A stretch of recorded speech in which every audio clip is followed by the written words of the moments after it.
15 years ago, I stared at 8 empty chairs at my wedding and a text calling me a disgrace. I swore I would never ask for a scrap of their validation again, but the moment my $680 million hotel chain hit the news today, my phone buzzed. Family dinner, 7 p.m. It was not an invitation, it was a summons. I am going, but the only thing I am bringing to their table is a trap.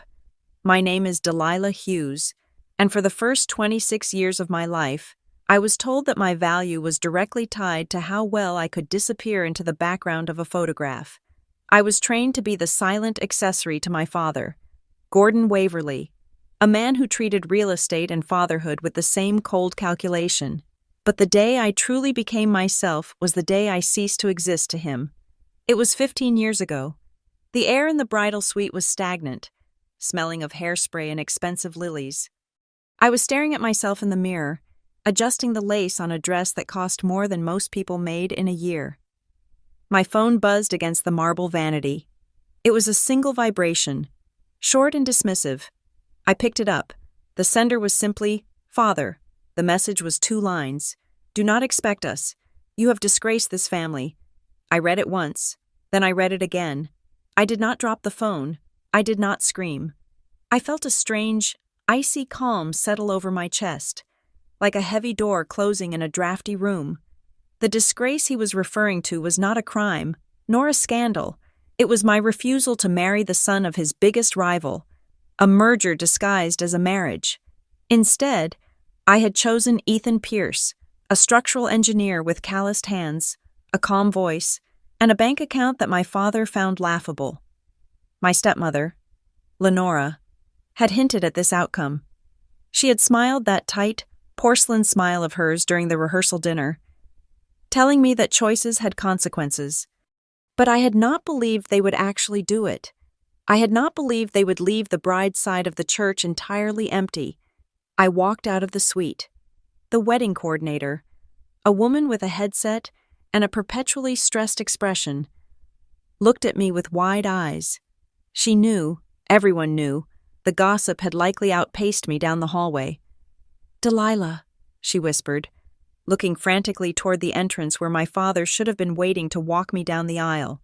"We can wait. Maybe traffic." "Open the doors," I said. My voice did not shake. "But—" "Open the doors." The organ music swelled. The heavy oak doors swung outward. As I stepped into the nave of the church, the silence that fell over the room was heavy enough to crush bone. I looked straight ahead. To my left, the groom's side was packed. Friends, colleagues, Ethan's boisterous and warm family. To my right, the first 2 rows were desolate. 8 chairs. 8 mahogany chairs with velvet cushions, reserved for the Waverly family, sat empty. They looked less like furniture and more like tombstones. I could feel the gaze of 300 guests drilling into the side of my face. I could hear the rustle of silk as people leaned in to whisper, "Where is Gordon? Where is Lenora? Is Blair not even here?" I walked alone. I did not rush. I forced myself to take every step with agonizing precision. 1, 2, 3. I held my head high, not out of pride, but because I refused to give them the satisfaction of seeing me look at the floor, at the altar. Ethan stepped forward. He broke protocol. He did not wait for me to reach him. He walked down the steps and met me halfway up the aisle. He took my hand, and his grip was warm and solid. He did not look at the empty chairs. He looked only at me. "I have got you," he whispered. "I know," I replied, and I did. But as I stood there and recited my vows, a part of me was not thinking about love. A part of me was thinking about the 8 empty chairs and the text message burning a hole in my mind. The reception was a blur of pity. That was the worst part. I could handle anger. I could handle judgment. But pity. Pity was a slow poison. Ethan's mother, a wonderful woman who had spent her life teaching elementary school, kept hugging me. She squeezed my arm every time she passed, giving me sad, watery smiles. His cousins went out of their way to pull me onto the dance floor. They were filling the void with kindness, packing the empty space my family had left with aggressive warmth. But every kind word felt like a reminder of what was missing. Every, "You look beautiful, honey," sounded like, "You poor orphan." I went to the bathroom halfway through the night to breathe. I looked at my reflection. I was Mrs. Delilah Hughes now. The Waverly name was gone, stripped away not just by marriage, but by a decree from the man who gave it to me. I made a decision then. I washed my hands, dried them on a linen towel, and looked myself in the eye. I would not cry over them. I would not send a letter asking for reconciliation. I would not play the victim in their narrative. If I was a disgrace, I would be a disgrace so successful that they would choke on it. The war began the next morning. I tried to use my credit card to pay for the hotel incidentals. Declined. I tried the backup card. Declined. I called the bank. The account, a trust I had had access to since I was 18, was closed. Not frozen. Closed. The car I drove, technically leased under my father's company, was gone from the hotel parking lot when we went outside. He had sent a tow truck while I was sleeping. "Okay," Ethan said, standing on the curb with our suitcases. He looked at the empty parking spot, then at me. He didn't panic. "Okay, we take a cab." "He is cutting me off," I said, my voice flat. "This isn't a temper tantrum, Ethan. He is trying to starve us out. He thinks I will come crawling back in a week when I realize I cannot buy groceries." Ethan laughed, a short, dry sound. "He really does not know you, does he?" We moved into a walk-up apartment in a neighborhood my stepmother would have locked her car doors driving through. It was on the 4th floor. No elevator. The radiator hissed like a dying animal, and the window in the bedroom did not quite close, letting in the constant drone of traffic. It was the first home I had ever lived in that did not have a housekeeper. It was perfect. We sat on the floor the first night, eating pizza out of the box because we had not unpacked the plates yet. "We have $17,000 in savings between us," Ethan said, looking at a spreadsheet he had drawn up in a notebook. "If we are careful, that lasts us 4 months. I can pick up extra shifts at the firm. I can do freelance drafting on weekends." "No," I said. I took the pen from him. "You keep your job. You are the stability. I am the risk." "What are you going to do?" he asked. "I am going to learn."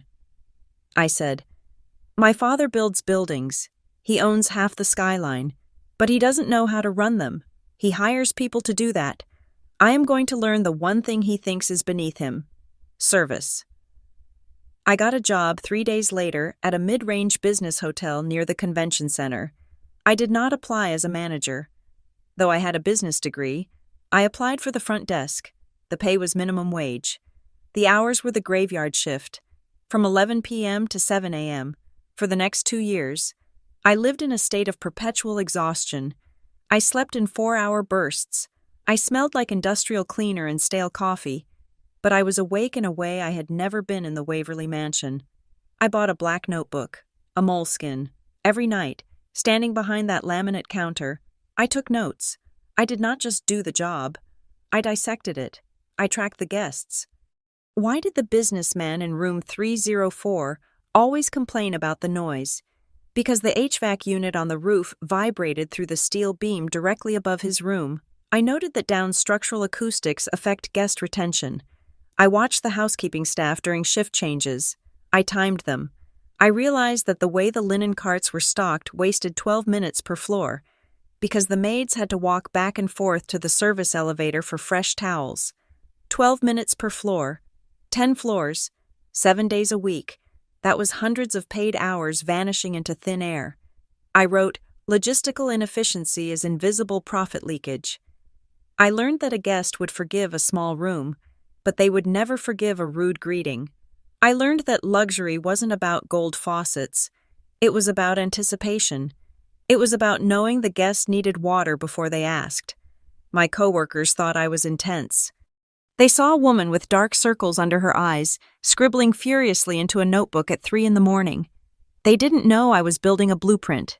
One night, about 18 months in, the regional manager came for a surprise inspection. His name was Mr. Henderson. He was a man in his 60s who had started as a bellboy and worked his way up. He had seen everything. He found me in the back office, reorganizing the filing system because the current one made check-in take 40 seconds too long. "You are not supposed to be back here," he said, standing in the doorway. "The alphanumeric system is inefficient for corporate accounts," I said, not looking up. "I switched it to a frequency-based sorting method. It cuts check-in time by 15%. Mr. Henderson walked over. He picked up my black notebook, which was sitting on the desk. I stiffened. That book was my mind. He flipped through the pages. He read my notes on HVAC vibrations. He read my analysis of linen cart logistics. He read my breakdown of the profit margin on the continental breakfast versus the waste cost of perishable fruit. He closed the book and looked at me. For the first time, someone in this industry looked at me and didn't see a tired front desk clerk. He saw a shark. "Who are you?" he asked. "I am Delilah Hughes," I said. "You are wasting your time behind a desk, Mrs. Hughes," he said. "But you know that you are just gathering intel." "I am learning the machinery," I corrected. "You have the eye," he said, tapping the notebook against his palm. "You see the money falling through the cracks. Most people just see a hotel. You see a system." That night, Mr. Henderson sat with me for 2 hours. He told me about a property that was coming onto the market, a disaster of a building, a money pit. No bank would touch it. No developer wanted it. "It is a wreck," he told me. "But the bones are good. If someone with discipline, real discipline, not just money, got their hands on it, they could turn it." He gave me his card. He gave me a contact at a small credit union that specialized in high-risk small business loans. He opened a door. It was just a crack, but it was all I needed. I went home that morning as the sun was coming up. I walked into our small apartment. Ethan was already awake, drinking coffee and getting ready for the site.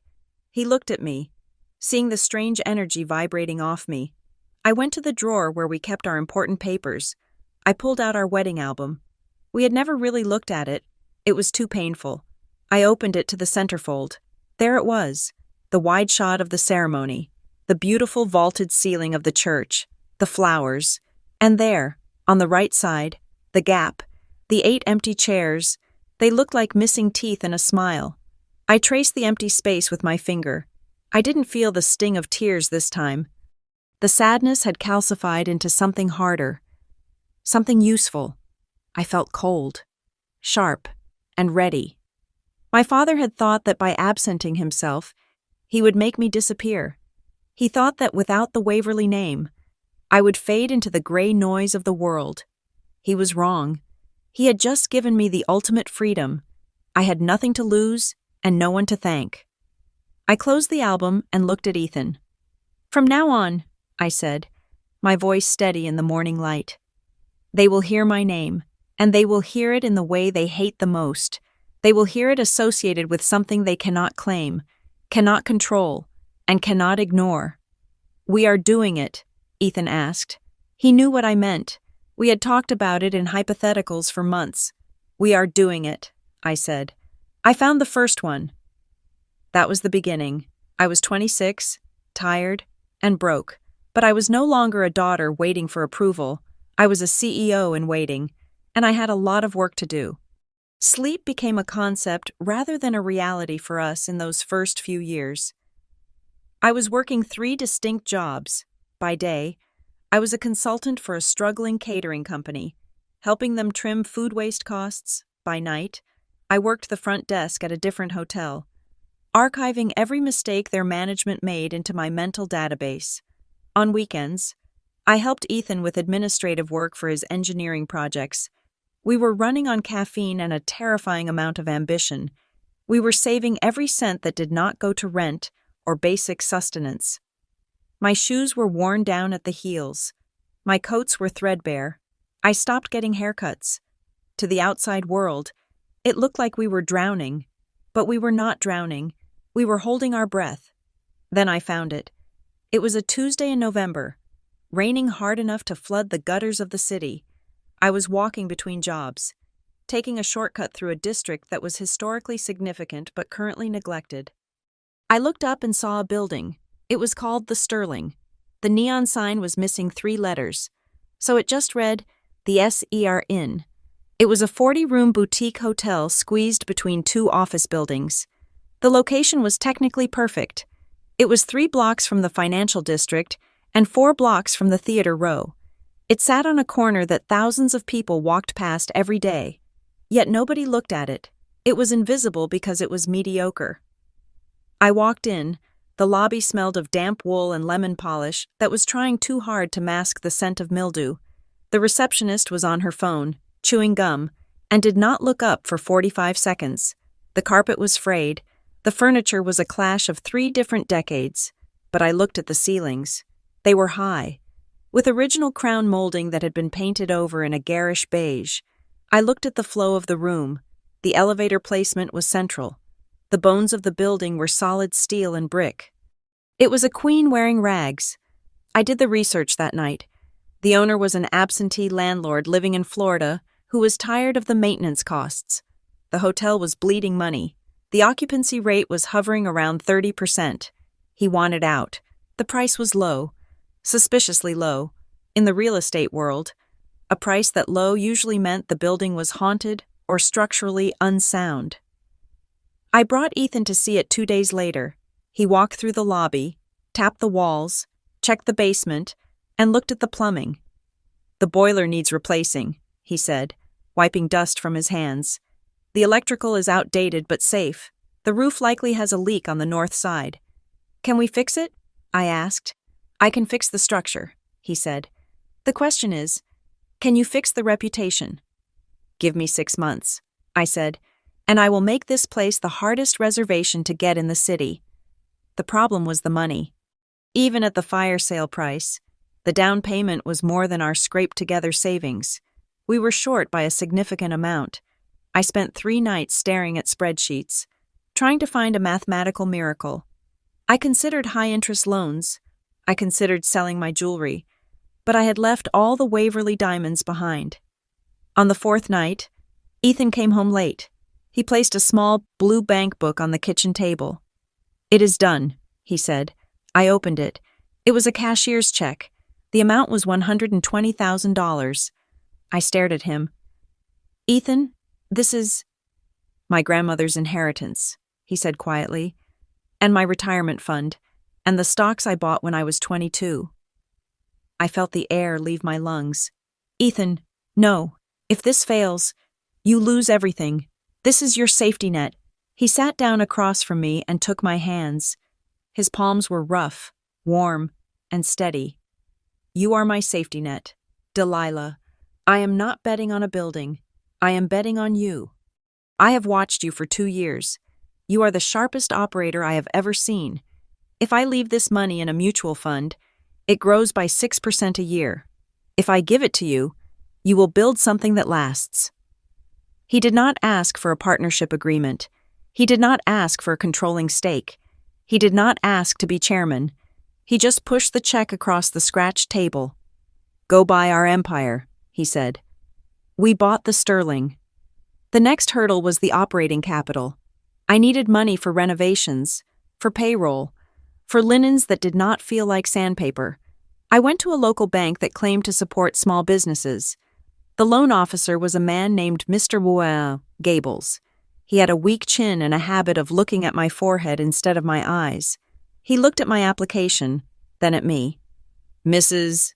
Hughes, he said, leaning back in his chair. You have experience at a front desk. That is admirable. But running a hotel is a different beast. Do you really know what you are doing? Perhaps your husband should be here for this conversation. I did not blink. I reached into my bag and pulled out a binder. I opened it to page 1. Mr. Gables, I said, my voice low and precise. The current revenue per available room in this district averages $80. The Sterling is currently performing at $32. By cutting the laundry outsourcing and bringing it in-house, I will save 14% on overhead immediately. By reconfiguring the lobby to include a coffee bar, I create a secondary revenue stream that captures foot traffic from the adjacent office buildings. I have a vendor lined up for linens who will give me net 60 terms. I do not need my husband to explain these margins to you. I need you to sign the paper so I can make your bank interest. He blinked. He looked at the numbers. He looked at me again. The condescension evaporated, replaced by a nervous respect. I walked out of there with the loan. The next 4 months were a blur of drywall dust and bleach. We could not afford a full construction crew. So Ethan and I did the demolition ourselves at night. I learned how to sand floors. I learned how to glaze windows. I learned that physical pain is temporary, but a bad finish on a banister is forever. I renamed the hotel. The Sterling was dead. The Meridian was born. But the physical renovation was the easy part. The hard part was the culture. I hired a staff of 12 people. Some were veterans of the industry who had been burned out. Others were kids with zero experience. I gathered them in the unfinished lobby for orientation. We are not a luxury hotel yet, I told them. We do not have gold taps. We do not have a spa. But we have something the Ritz does not have. We have memory. I trained them on my philosophy. Most hotels taught their staff to be invisible or servile. I taught mine to be present. We do not fawn, I said. Fawning is cheap. It makes the guest feel powerful but isolated. We treat them with dignity. We are warm, but we are not servants. We are hosts. There is a difference. If a guest is rude, you do not apologize for existing. You solve the problem with a straight spine. I created the guest profile system. It was a card catalog behind the desk. Every time a guest checked in, we noted something. Did they ask for extra pillows? Did they drink the complimentary water immediately? Did they struggle with the stairs? When Mr. Vance, a traveling salesman from Ohio, checked in for the second time, I had a firmer pillow waiting on his bed and a list of local steakhouses printed out because he had asked about meat places on his last visit. He came down to the desk an hour later. "How did you know?" he asked. "It is my job to know. Mr. Vance," I said. He booked his next 6 trips with us on the spot. That was the turning point. It wasn't marketing. We couldn't afford billboards. It was word of mouth. It was the review on a travel forum that read, "The rooms are small, but the staff treats you like you are the only person in the city." Our occupancy rate climbed 40%, 60%, 80%, 6 months in. We hit 95% occupancy for 3 consecutive weeks. I sat in the small back office, staring at the month-end report. The numbers were black, deep black. We had covered the mortgage, the loan payment, the payroll, and we had generated a profit of $18,000. Ethan came in. He was covered in drywall dust from a side project he was doing on the 3rd floor. He looked at the screen. "We did it," he said. "We should celebrate. Dinner, a real dinner." I looked at the number, $18,000. It was enough for a vacation. It was enough for a down payment on a better apartment. It was enough to buy a dress that would make me look like a Waverly again. "No," I said. I picked up the phone and dialed the supplier for high-end acoustic insulation. "What are you doing?" Ethan asked, smiling because he already knew the answer. "Room 204 has a noise complaint history due to the street traffic," I said. "We are soundproofing the street-facing wall, and I am upgrading the Wi-Fi routers for the business center, and I am giving the housekeeping staff a 5% raise to lock in their loyalty." I looked at Ethan. "We do not eat the seed corn.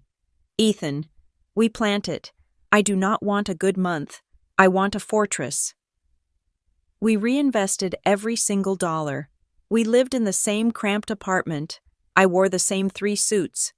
But the Meridian was getting sharper, faster, and better every day. Then came the vulture. A local real estate investor named Mr. Kincaid requested a meeting. He was a small fish in the city, but he had cash. He sat in my lobby, looking around at the bustling space, the fresh flowers, the efficient staff. "You have done a nice job, little lady," he said. He actually used those words. "I am willing to take this off your hands. I will give you a lump sum. You pay off your debts. You walk away with maybe $200,000 in your pocket. Nice profit for a year's work. You and your husband can buy a house in the suburbs. He slid a term sheet across the table. I looked at the paper. $200,000 clear profit. It was tempting. It was safety. It was the end of the 18-hour days. It was a ticket to a normal life. I looked up at Mr. Kincaid. I saw my father in him. I saw the same arrogance, the same assumption that everyone has a price, and that women eventually get tired of the fight. "Mr. Kincaid," I said, sliding the paper back without touching it. "You seem to be under the impression that I built this hotel to sell it." "Everyone sells eventually," he smirked. "Smart people sell at the top." "This is not the top," I said, leaning forward. "This is the foundation. I am not building one hotel. I am building a chain that will make the name Waverly look like a footnote in the history books. $200,000 is not an exit strategy. It is an insult." He laughed, standing up. "You are arrogant. You are one bad season away from bankruptcy. Get out of my lobby," I said. "And when you come back in 5 years to ask for a job, wear a better tie." He left.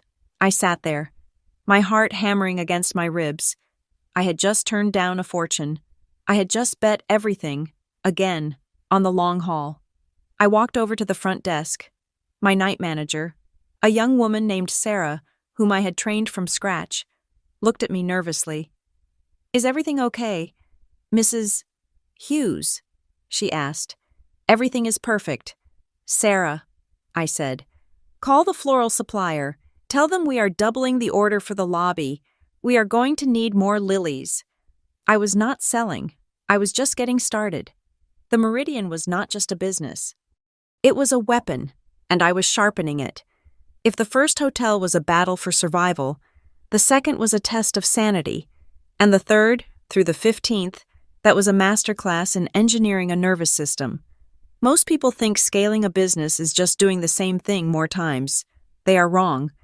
When you run one hotel, you can touch every wall. You know if the receptionist is having a bad day because you can see her eyes.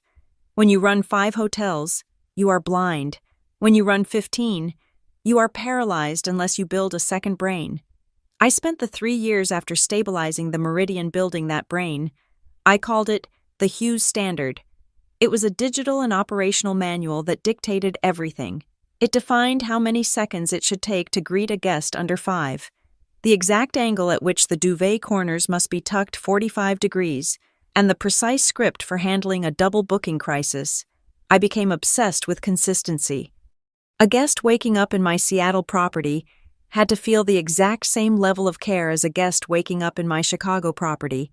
Even if the architecture was completely different, I was not building a chain of hotels.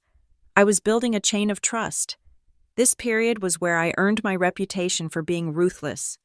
The industry began to whisper about the Dragon Lady of the Meridian, a nickname I quietly adored. They called me that because of my hiring policy. I had a simple rule: I paid 20% above the market rate for every single position, from the dishwasher to the general manager. If the Marriott paid $15 an hour, I paid $18. If the Hilton paid a manager $80,000 a year, I paid $96, but the trade-off was absolute. I remember firing a general manager at our 4th location, a beautiful historic renovation in Boston. His name was Julian. He was brilliant with numbers. He had cut food costs by 12% in 2 months. But I watched him on the security feed one afternoon. A housekeeper had dropped a tray of glasses in the lobby. It was an accident. Julian did not help her. He stood over her, pointing at the mess, his body language aggressive and demeaning while guests walked by. I flew to Boston the next morning. I walked into his office while he was on a conference call. I waited for him to hang up. "Delilah?"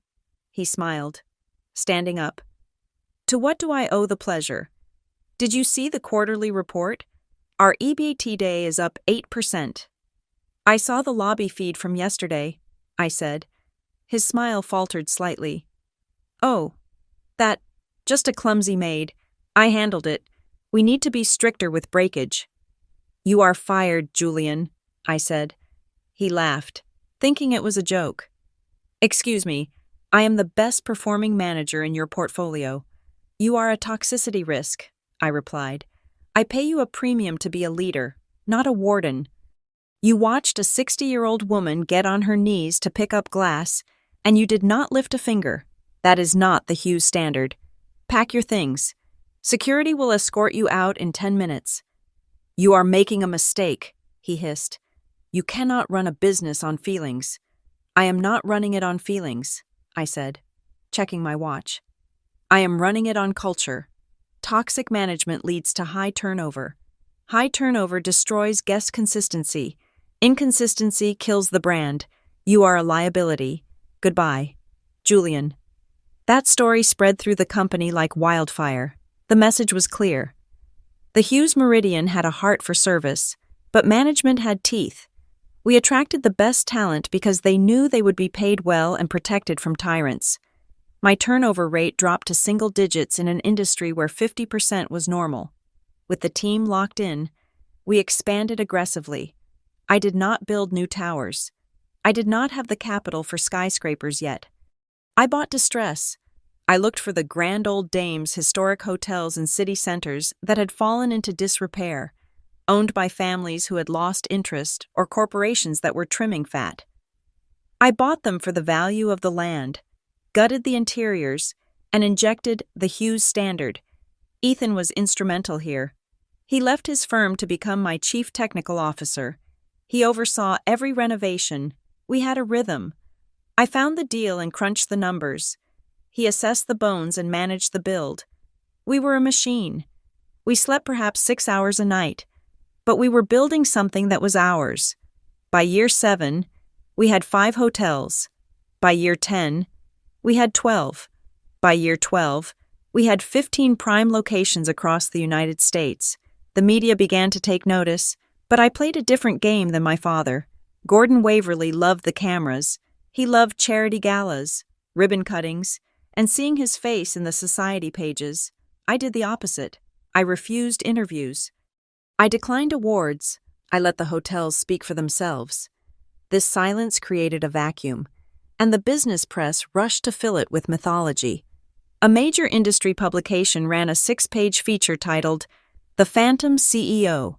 They described me as a data-driven savant who had risen from nowhere. They speculated about my background.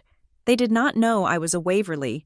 I had legally changed my name to Delilah Hughes years ago, and since my family had erased me, no one made the connection. I was no longer Gordon Waverly's disappointing daughter. I was Delilah Hughes, the woman who turned rust into gold. We reached a tipping point in the 14th year. The cash flow was immense. We were no longer scraping by.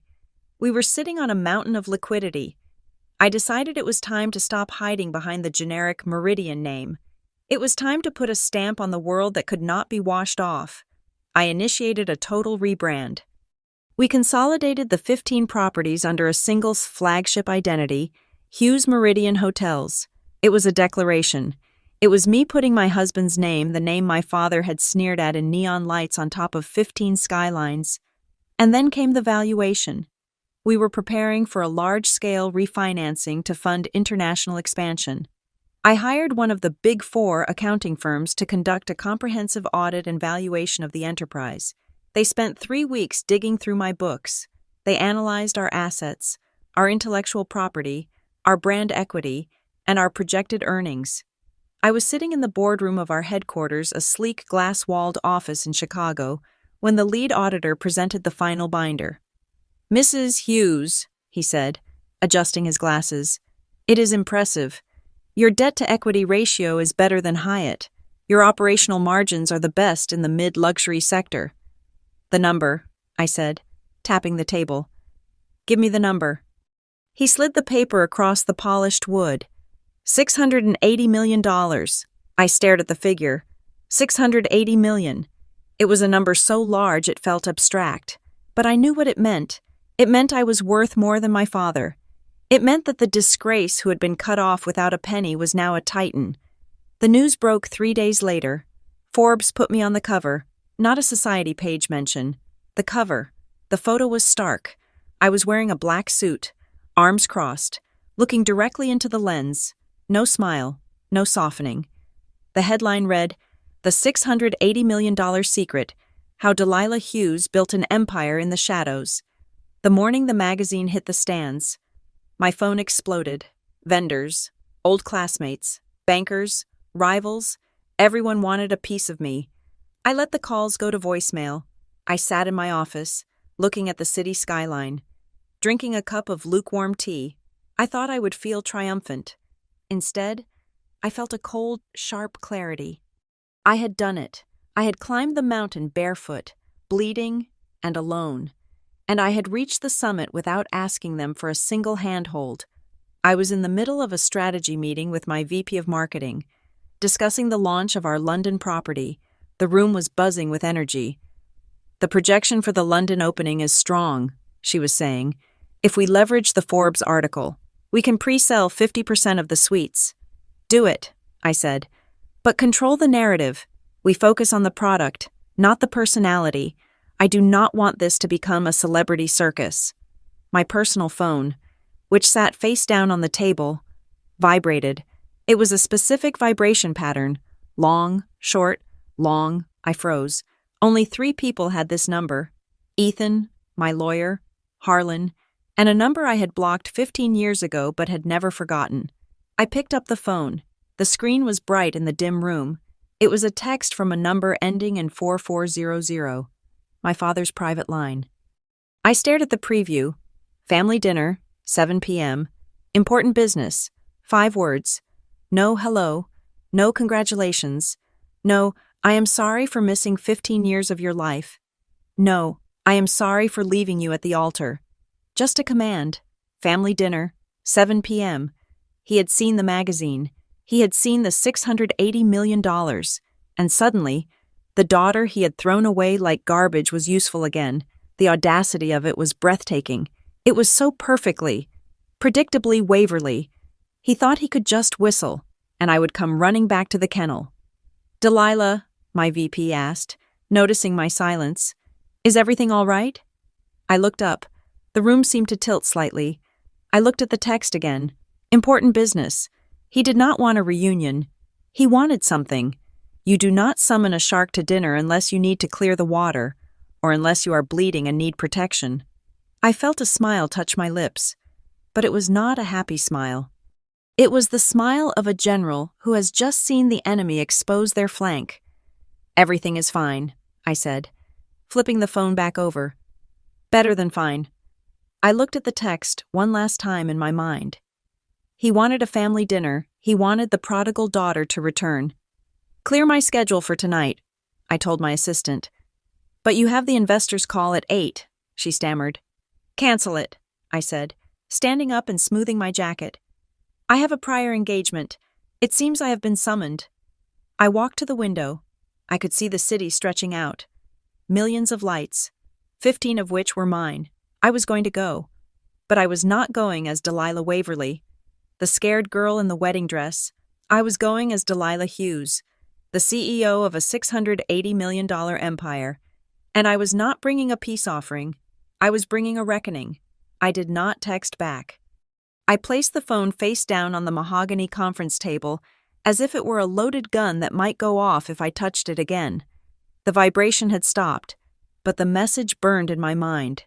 Family dinner, 7 p.m., important business, 15 years of silence, not a birthday card, not a condolence note when Ethan's father passed away, not a single word when I opened my first hotel, or my 5th, or my 10th.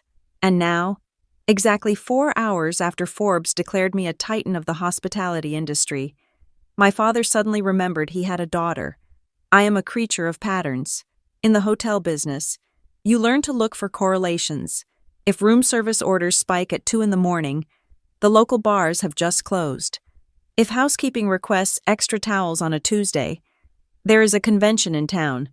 And if Gordon Waverly texts you after a decade and a half of estrangement on the exact day your net worth is published, he does not miss you. He wants something. I looked at the clock. It was 2 p.m. I had 5 hours before this supposed dinner. I did not go home to change. I did not call a therapist. I walked out of the conference room and went straight to the secure server room on the 42nd floor, where my head of internal audit, a man named Marcus, kept his office. Marcus was a former forensic accountant for the federal government. He could find a missing dime in a billion-dollar budget. He looked up, surprised to see the CEO standing in his doorway. "I need a full workup," I said, my voice devoid of any familial warmth. "Waverly Industries, Gordon Waverly, the personal accounts, the holding companies, the real estate portfolio. I want to know everything that is not on their glossy brochures, and I need it in 2 hours." Marcus did not ask why. He saw the look in my eyes. He nodded and started typing. I spent the next 2 hours pacing in my office. I watched the city of Chicago move below me. I felt a strange sensation in my stomach. It was not fear. It was the adrenaline of a hunter realizing that the wind has shifted. My father thought he was the predator summoning a wayward sheep. He had no idea he was inviting a wolf into his living room. At 4 o'clock, Marcus walked in. He looked pale. He was holding a tablet, and his expression was one I had only seen once before, when we discovered a contractor was embezzling construction funds. "It is bad, Delilah," he said. "It is not just a downturn, it is a collapse." I took the tablet. The numbers were screaming in red. "Walk me through it," I ordered. "Waverly Industries is leveraged at nearly 90%, Marcus explained, pointing to a graph that looked like a cliff edge. "Your father bet big on commercial office space 3 years ago. The market shifted. The buildings are empty. He is carrying 3 major loans that are about to mature. The banks are not refinancing. They are calling the notes." I swiped through the documents. It was worse than incompetence. It was desperation. He had moved money between shell companies to hide losses. He had taken personal loans against the Waverly estate, the house I grew up in. "He is insolvent," I whispered. "He is technically bankrupt right now. He is just juggling the paperwork to keep the balls in the air for a few more weeks." "There is more," Marcus said hesitantly. "The liquidity. He has less than $200,000 in operating cash. He cannot make payroll next month." I set the tablet down. The picture was complete. He did not want a family reunion. He wanted a lifeline. He wanted to plug the hole in his sinking ship with my $680 million. He probably had a contract already drawn up, disguised as some sort of partnership or trust consolidation, but something nagged at me. Gordon Waverly was a narcissist, but he was also a man of immense pride. To beg his banished daughter for money was a humiliation he would avoid until the gun was literally at his temple. Why now? Why not 6 months ago when the loans first went bad? There was a piece missing, a legal piece. I needed a different kind of expert. I searched my memory for a name I had not spoken in years. Harlan Keats. He had been a junior associate at the law firm my father used when I was a child. I remembered him because he was the only one who had looked me in the eye at my mother's funeral. He had been involved in the administration of her estate, a small inheritance that had supposedly vanished into market losses under my father's guardianship.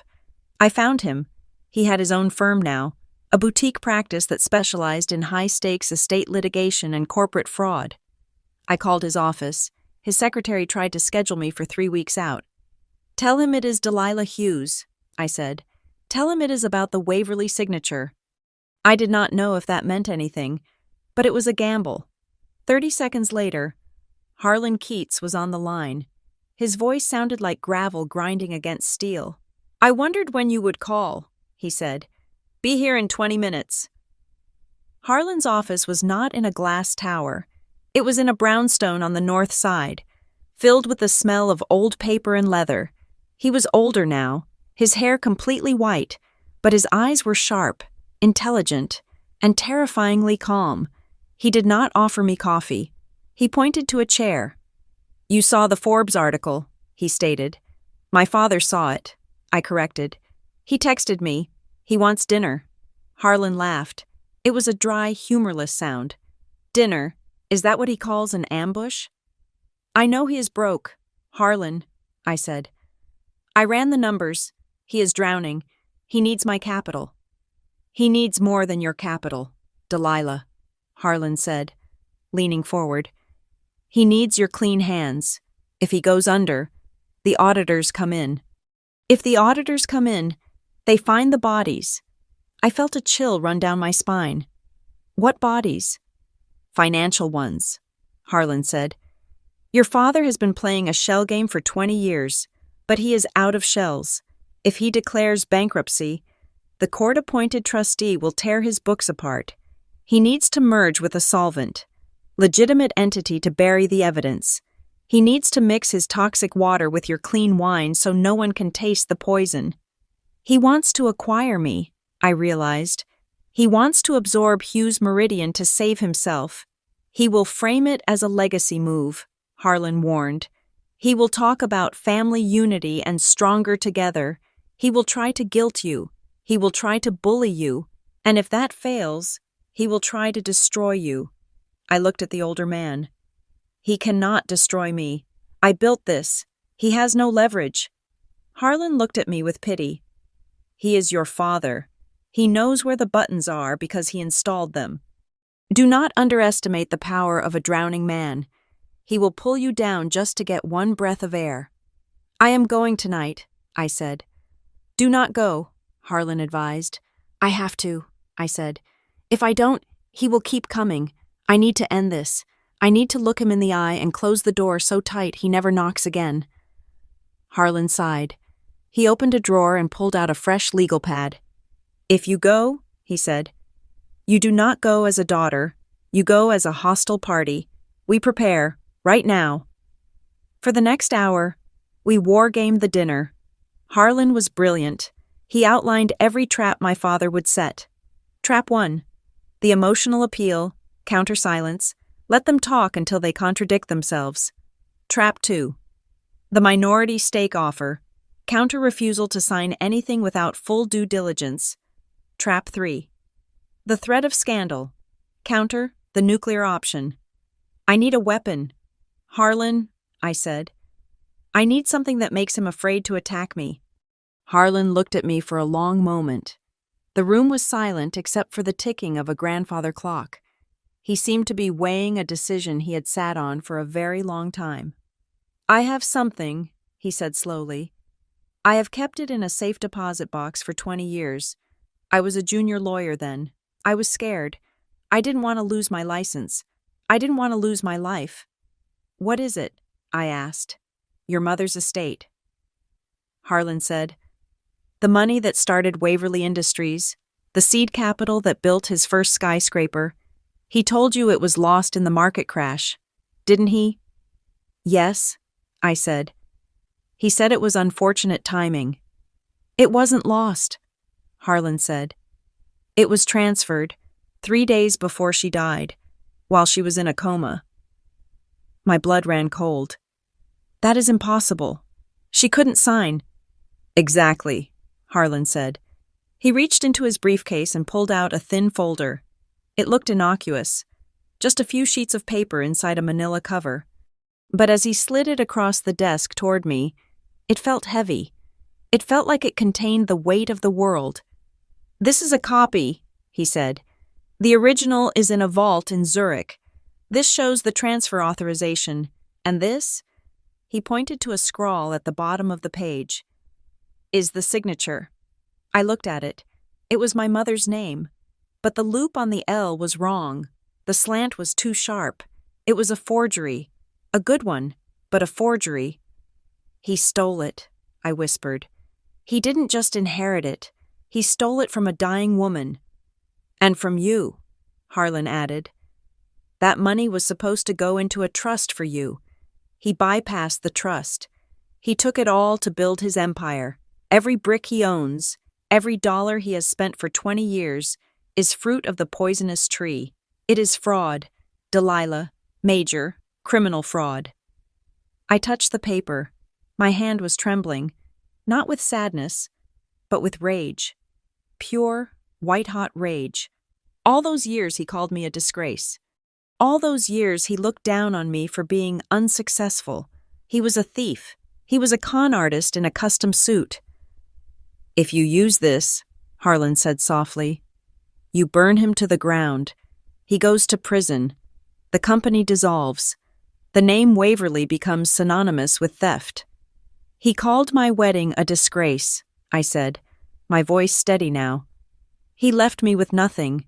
He watched me struggle to buy groceries while he spent my mother's money on country clubs. I stood up. I picked up the folder. I want you to come with me tonight. Harlan, I said. He raised an eyebrow. To the dinner? Yes, I said. I am not going alone. I am bringing my legal counsel. If they want to talk business, let's talk business. Harlan smiled. It was a shark smile. I will get my coat. We left his office and got into my car. I told the driver the address, the Waverly estate, the house where I had spent a lonely childhood. I took out my phone. I finally typed a reply to the text message. See you at 7. I checked my reflection in the rearview mirror. I was wearing a charcoal gray suit, sharp enough to cut glass. My hair was pulled back tight. I wore no jewelry except my wedding band, the simple gold band Ethan had bought me when we had nothing. I looked at the folder sitting on the seat next to me. They wanted a family dinner. They wanted to consume me to save themselves. They had no idea that I was not the main course. I was the health inspector, and I had just found the rats in the kitchen. As the car pulled up to the iron gates of the mansion, I felt a sense of calm settle over me. The fear was gone. The hesitation was gone. I turned to Harlan. Let's go make them regret they ever learned how to read. The gates opened. We drove in. The trap was set, but they were the ones standing on the X. The iron gates of the Waverly estate swung open. Not because they recognized my car, but because I had instructed Harlan to buzz the intercom and simply say, "She is here." I stepped out of the car and looked up at the house. It was a sprawling, neoclassical beast of limestone and arrogance. 15 years ago, I had left this house through the side door, crying, dragging a suitcase that contained my entire life. Tonight, I walked up the main steps. I did not ring the bell. I turned the handle of the massive double doors and walked in. The foyer was exactly as I remembered it, the checkered marble floor, the chandelier that cost more than a small house, the smell of beeswax and old money. A butler I did not recognize stepped out from the shadows, looking flustered. "Madam, you cannot just—" "Take my coat," I said, slipping off my trench coat without looking at him. I held it out, suspended in the air. For a second, he hesitated. Then, conditioned by a lifetime of servitude to people who expected obedience, he took it. "And Mr. Keats's coat as well," I added. Harlan stood beside me, a silent gray ghost. He handed over his coat with a polite nod that was somehow more terrifying than a glare. We walked into the dining room. They were already seated. My father, Gordon Waverly, sat at the head of the table. He looked older. His skin was looser around the jaw, and there was a frantic energy in his eyes that the Botox could not hide. To his right sat Lenora, my stepmother, wearing a dress that was too tight and diamonds that were too big. To his left was Blair, my half-sister. When we entered, the air left the room. "Delilah," my father said.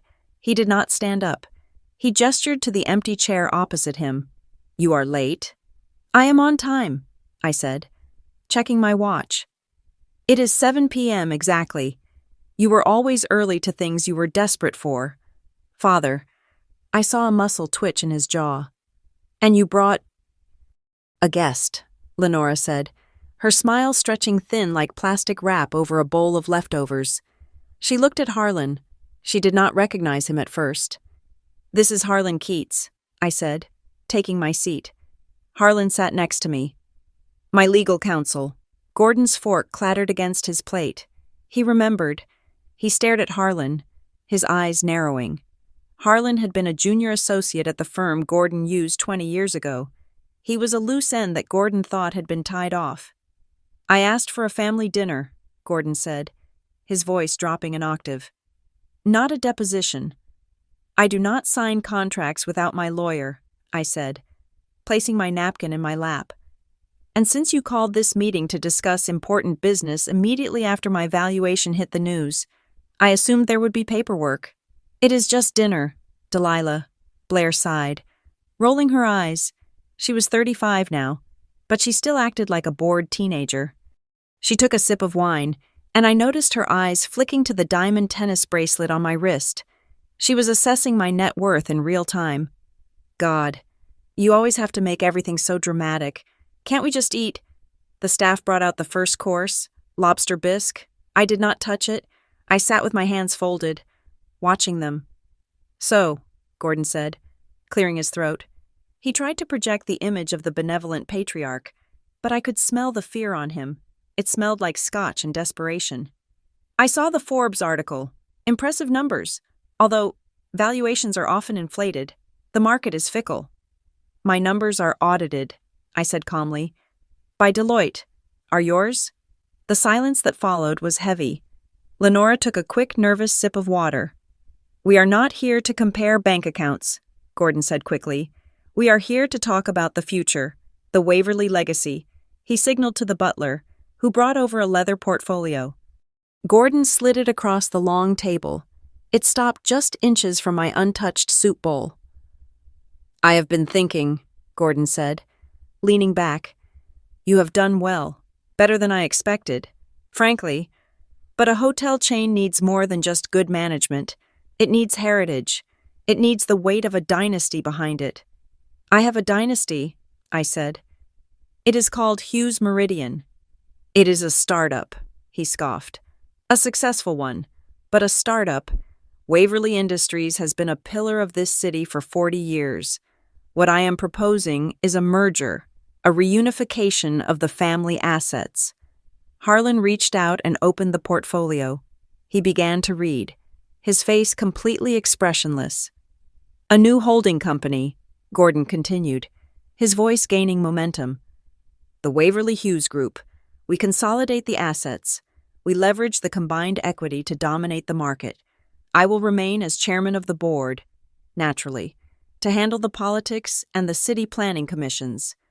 You will come on as chief operating officer. You run the day-to-day. You do what you are good at, the towels and the service. I handle the empire. I looked at him. It was almost funny. He was drowning in debt. His ships were sinking, and he was offering to let me board his wreck if I promised to bail out the water while he wore the captain's hat. So, I said, my voice soft, you want to absorb my $680 million solvent company into your debt-ridden real estate firm. You want to use my liquidity to pay off your loans, and in exchange, I get to be your employee again. You get to be a Waverly again, Lenora interjected, her voice shrill. Delilah, think of the social standing, the Hughes name. Well, it is fine for business, but it is not society. The Waverly name opens doors. The Waverly name is currently toxic, Harlan said. He did not look up from the document. I am reading your proposed structure. Class A shares for Gordon Waverly with 10-to-1 voting rights. Class B shares for Delilah Hughes with no voting rights. This isn't a merger. This is a theft. Watch your mouth, Gordon snapped, slamming his hand on the table. It is a standard protective structure, Blair shouted. She turned to me, her eyes wet with manufactured emotion. Why do you have to be so selfish? You walked away. You left us. We stayed, and kept this family together. Now you come back with your millions and you think you are better than us. You owe this family. Delilah, you carry the blood. You owe us. I looked at Blair. I saw the panic behind her anger. She knew the money was gone. She knew her credit cards were about to be declined. She was fighting for her survival. I did not yell back. I did not defend myself. I did what I had learned to do in 1,000 negotiations. I let the silence stretch. I looked at Gordon, then at Lenora, then at Blair. I let them sit in their own discomfort. Is that all? I asked finally. Delilah, be reasonable, Gordon said, changing tactics. He leaned forward, trying to look fatherly. I am offering you protection. The market is going to turn. You are a woman alone in a brutal industry. You need a roof over your head that cannot be blown away. I built this family's fortune from nothing. I made the hard choices. I know how to survive." "You made the hard choices," I repeated. "Yes," Gordon said, emboldened. 20 years ago, when your mother died, we were in a precarious position. The market had crashed. I had to be creative. I had to move mountains to keep us afloat. I saved this house. I saved your future. That capital, that initial push, it came from my sweat and my risk. I froze. There it was. The lie. The slip. He was claiming the initial push came from his sweat. He was rewriting history to justify his ego. He had forgotten who was sitting next to me. Harlan closed the portfolio. The sound was like a gunshot in the quiet room. "Your sweat?" Harlan asked. His voice was low, rasping. "Is that what we are calling it now?" Gordon looked at Harlan, confused. "Excuse me. You said you saved the family with your risk," Harlan said, "but the timeline does not match. Gordon, 20 years ago, Waverly Industries was insolvent. You were days away from liquidation. Then, suddenly, 3 days before your first wife passed away, a massive injection of capital appeared in your offshore accounts. $4 million, enough to clear the debts and buy the waterfront property that made your career." Gordon's face went the color of ash. He stopped breathing. Lenora dropped her fork. It hit the china with a sharp clink. That was an inheritance," Gordon stammered. "A private matter." "It was an inheritance intended for a trust," I said. I picked up my wine glass. I swirled the red liquid, watching it coat the sides. "A trust for me. But it never reached the trust, did it, Father?" "I don't know what you're talking about," Gordon said, but his voice was shaking. He looked at the door, as if checking for an escape route. "We are talking about the signature," I said. I looked him dead in the eye. "Harlan has the file, Father, the transfer authorization from the Zurich account, dated 3 days before Mom died. She was in a coma. She couldn't lift a finger, let alone sign a complex financial instrument." The room was so quiet I could hear the hum of the refrigerator in the kitchen down the hall. Blair looked back and forth between us, her mouth slightly open. "You forged it," I said. It wasn't a question. "You took her hand, or maybe you just practiced until you got it right. You stole $4 million from a dying woman and her 10-year-old daughter to save your own ego." "That is a lie," Gordon whispered. "You have no proof." Harlan reached into his briefcase. He did not pull out the folder yet. He just rested his hand on the leather latch. "We have the forensic analysis of the handwriting," Harlan said calmly, "and we have the bank records, and we have the witness from the notary public who you bribed. He is retired now, Gordon, and he was very willing to talk when we reminded him of the statute of limitations on fraud versus the benefits of immunity." Gordon slumped in his chair. The arrogance evaporated. He looked small. He looked like exactly what he was, a thief in a dinner jacket. You wouldn't," Lenora whispered. She looked at me with genuine terror. "Delilah, think of the scandal. If this comes out, we are ruined. All of us. You too. The press will drag the name through the mud." "But I don't use the name Waverly anymore," I said coldly. "I am a Hughes. My name is clean." I stood up. Harlan stood with me.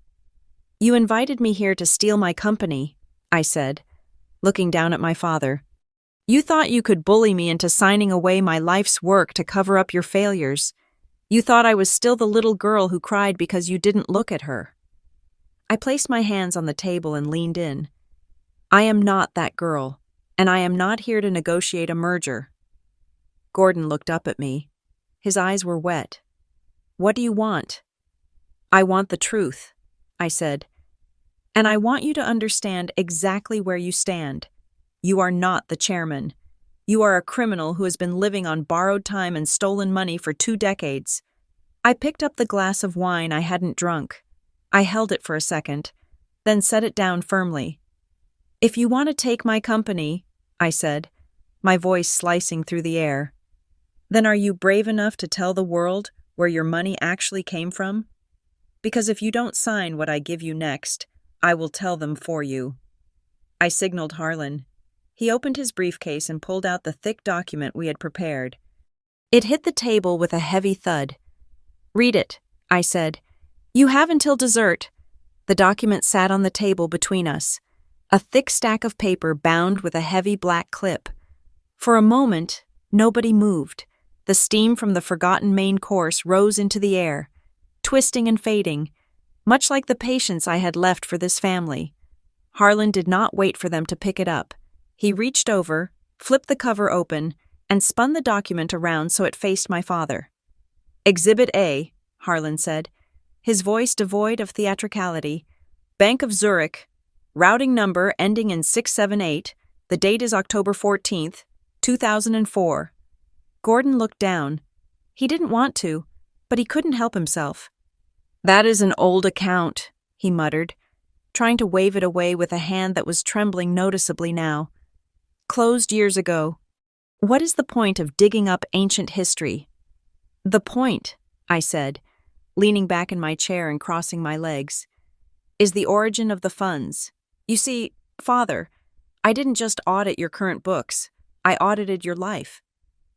I began to recite the data from memory. I didn't shout. I didn't cry.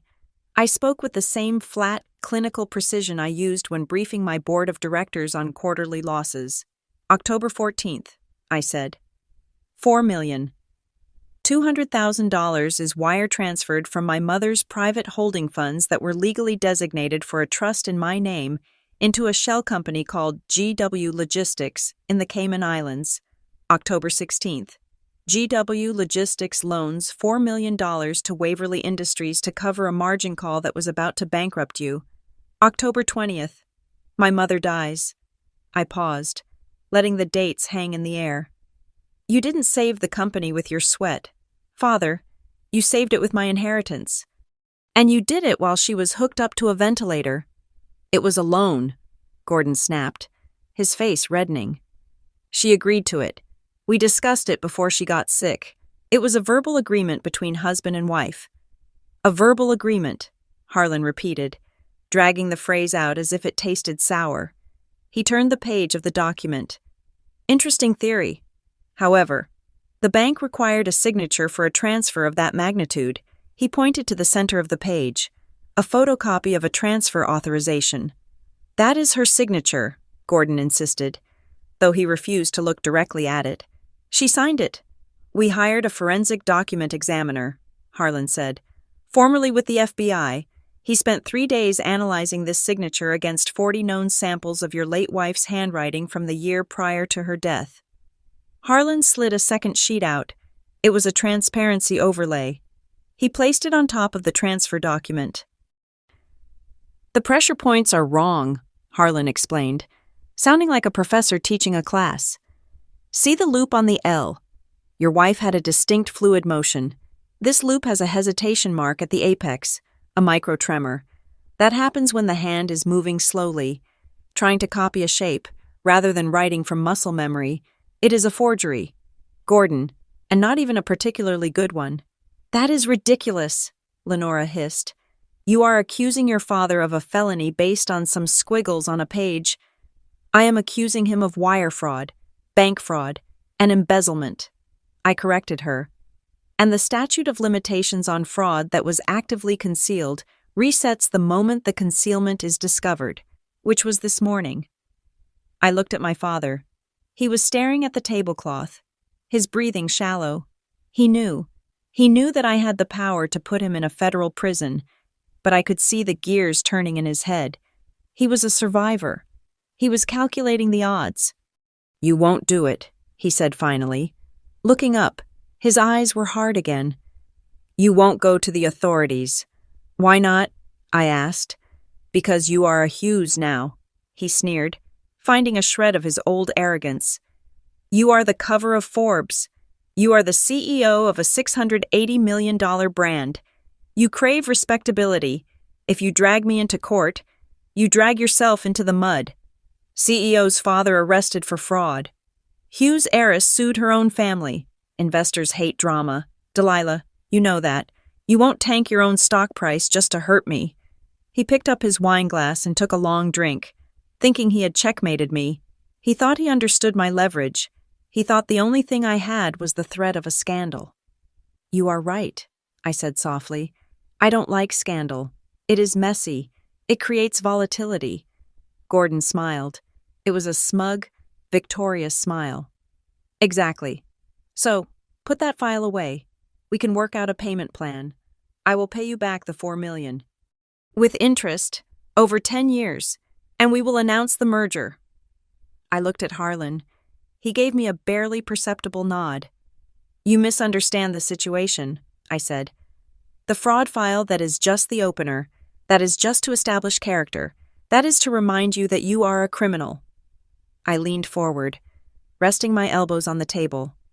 The real issue, Father, is not what you did 20 years ago. It is what you did 3 years ago. Gordon frowned. What? The Sovereign Bridge loan, I said. The color drained from his face so fast, it looked like he had been physically struck. $42 million, I continued, secured against the entire Waverly real estate portfolio, including this house, a balloon payment structure, high interest. You took it out to fund the Waterfront Heights project, but the project stalled, the zoning permits were denied, and the loan, well, the loan is due. It is under negotiation, Gordon stammered. I am talking to the bank. They are going to extend the term. They were going to, Harlan interjected, until last week. Last week? Blair asked, looking between us. What happened last week? The bank sold the debt, I said. That is common practice, Gordon said, his voice rising in pitch. Banks sell bad debt all the time. It doesn't matter who holds the paper. I can negotiate with them. Can you? I asked. I signaled Harlan again. He reached into his briefcase and pulled out a single, thin blue folder. He slid it across the table. It glided over the polished wood and stopped right in front of Gordon's plate. The debt was purchased by a private equity firm called North Star Assets, I said. I have never heard of them, Gordon said. You wouldn't have, I replied. It is a special purpose vehicle, a shell company. I paused, waiting for him to open the folder. He didn't. He just stared at the blue cover. I own North Star Assets. Father. The silence that followed was absolute. It was the silence of a grave. I bought your debt, I said, spelling it out for them. I bought the note on your office buildings. I bought the note on the unfinished construction sites, and I bought the mortgage on this house. I paid 80 cents on the dollar because the bank was convinced you were going to default. They were happy to get rid of you. Gordon looked at me with horror. He wasn't looking at a daughter anymore. He was looking at his executioner. You own the debt. I am your creditor, I said, and unlike the bank, I am not interested in an extension. I am not interested in renegotiating terms. The loan is in default as of 48 hours ago. Lenora let out a small, strangled sound. What does that mean? It means, Harlan said, that Mrs. Hughes has the legal right to initiate foreclosure proceedings immediately. She can seize the collateral, all of it. The house, Blair whispered. She looked around the dining room, at the silk wallpaper, the crystal chandelier, the life she had taken for granted since birth. You can't take the house. We live here.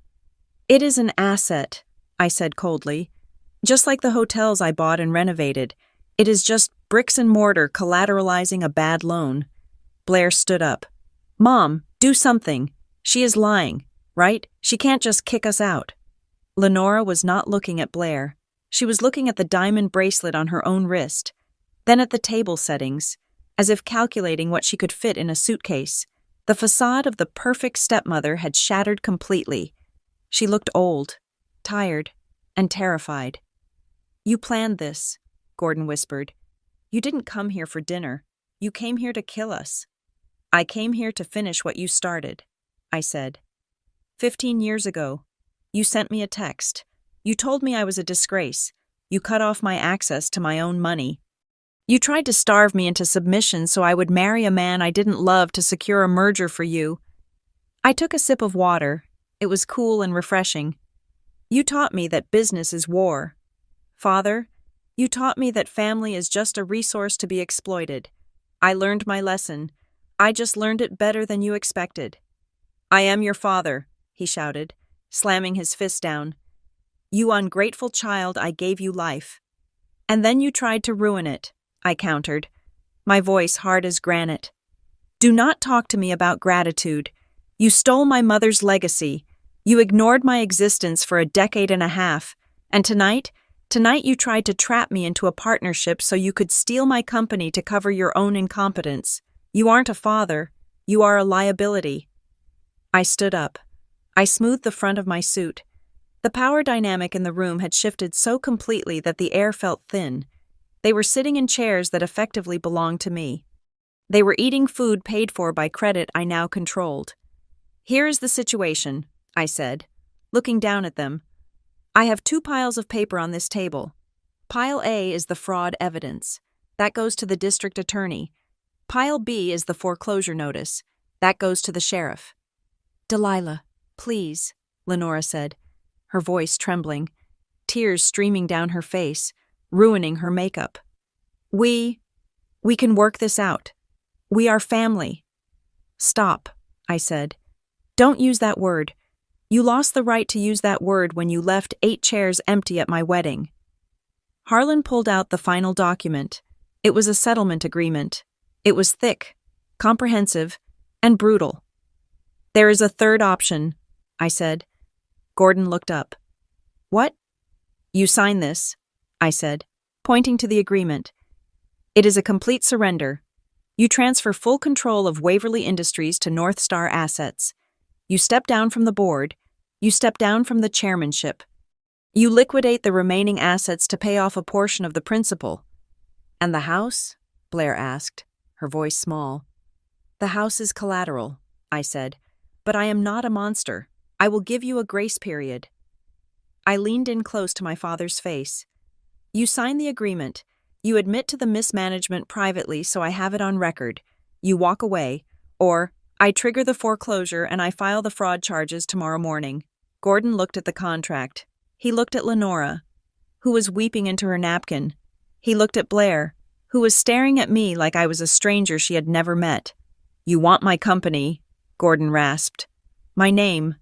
I don't want your name, I said. I have my own. I want the truth. I tapped the contract with my index finger. Sign it, or in 90 days. The locks on the front door get changed, and everything inside this house becomes the property of Hughes Meridian Hotels. I checked my watch. You have until I finish my water. I picked up the glass and took a slow, deliberate sip. The room was deadly silent, save for the scratching of a pen that Gordon was slowly, painfully reaching for. He wasn't signing a merger. He was signing his obituary. The silence in the dining room was not peaceful. It was heavy, suffocating, and thick with the dust of crumbling egos. My father held the fountain pen, a Mont Blanc I recognized from my childhood, a symbol of the authority he used to wield hovering over the signature line, but I was not done. Do not sign yet, I said, my voice cutting through the quiet like a razor. That is just the financial settlement. That covers the debt and the transfer of assets. But we are not finished discussing the terms of your surrender. Gordon looked up, his eyes bloodshot. You have the company. You have the house. You have the debt. What more could you possibly want, Blood? I don't want your blood, Father. It has proven to be a poor investment, I said, keeping my hands clasped on the table. I want clarity. I want to ensure that 5 years from now, when the dust settles, none of you attempt to rewrite history again. I am installing guardrails. I signaled Harlan. He turned the page of the agreement to a section titled Non-Monetary Covenants and Public Declarations. Condition number 1, I stated. A total, permanent renunciation of any claim to Hughes Meridian Hotels. This includes a gag order on discussing the internal operations, my management history, or any advisory role you claim to have played. You will not tell the press you mentored me. You will not tell your country club friends you gave me my start. You will sign a statement acknowledging that I built this entity independently, without Waverly Capital or Waverly Council. You want me to sign a paper saying I was a bad father? Gordon sneered. I want you to sign a paper saying you were an irrelevant one, I corrected. There is a difference. I pointed to the next paragraph. Condition number 2. The apologies. They will be written by my legal team. They will be formal. They will be released to the industry trade journals and the local business press. No mistakes were made, passive voice. You will admit that the separation between our families was a result of your decision to disown me, and that any reconciliation is solely at my discretion. You will clear the air so that when people hear the name Delilah Hughes, they do not think of me as your spin-off. Lenora shifted in her seat, her silk dress rustling nervously. Delilah, that is humiliating. People will talk. People are already talking. Lenora, I said, turning my gaze to her. They just have the wrong story. I am correcting the record. I looked at my stepmother. It was time for her specific clause. Condition number 3 applies to you, Lenora. You are to cease all image rehabilitation efforts for Gordon using my brand. I know you have been hinting to the gala organizers that Hughes Meridian might sponsor the autumn ball if they give Gordon a keynote speaking slot. That ends tonight. You will not leverage my success to polish his tarnished reputation. If I see my logo on an invitation next to his name, I will sue the event organizers, and I will sue you for trademark infringement. Lenora paled. Her social capital was the only currency she valued as much as actual money. I had just devalued it to 0. Then I turned to Blair. She was slumped in her chair, looking like a petulant child who had been told recess was canceled. And you, Blair, I said. I didn't do anything, she muttered. I just live here. You spent $214,000 on a corporate credit card in the last 18 months, I said. Harlan slid a separate stack of papers toward her. It wasn't a contract. It was a bank statement, thick with highlighted rows. Designer handbags, first-class flights to Milan, spa treatments, all charged to Waverly Logistics Consulting, a subsidiary that has no clients and no revenue. I recited, That is not living here, Blair. That is embezzlement. You were treating a dying company like a personal piggy bank while the employees were facing layoffs. Blair's mouth opened, but no sound came out. She looked at her father, but Gordon was staring at his own hands. He couldn't protect her. He couldn't even protect himself. You will repay 40% of that sum, I commanded. I am being generous. The IRS would demand it all and then put you in handcuffs. You will liquidate your personal assets, the jewelry, the car, the closet, and you will write a check to the creditors. Consider it your first lesson in actual economics. I can't, she whispered, tears finally spilling over. I don't have that kind of money. Then you will get a job, I said. I hear the retail sector is hiring. I looked back at Gordon. I had saved the hardest blow for him, the one that would hurt more than the money. Condition number 4, I said, my voice dropping to a whisper that forced them to lean in. The name, Gordon looked up. The name, Waverly, I said.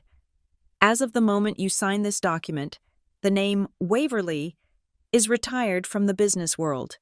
You will dissolve the holding company. You will not register any new LLCs, corporations, or nonprofits using the name Waverly. You will not license it. You will not franchise it. You can't do that, Gordon said, his voice shaking with genuine horror.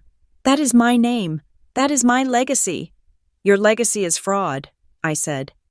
The name Waverly is now synonymous with bad debt and stolen inheritances. I am doing the market a favor.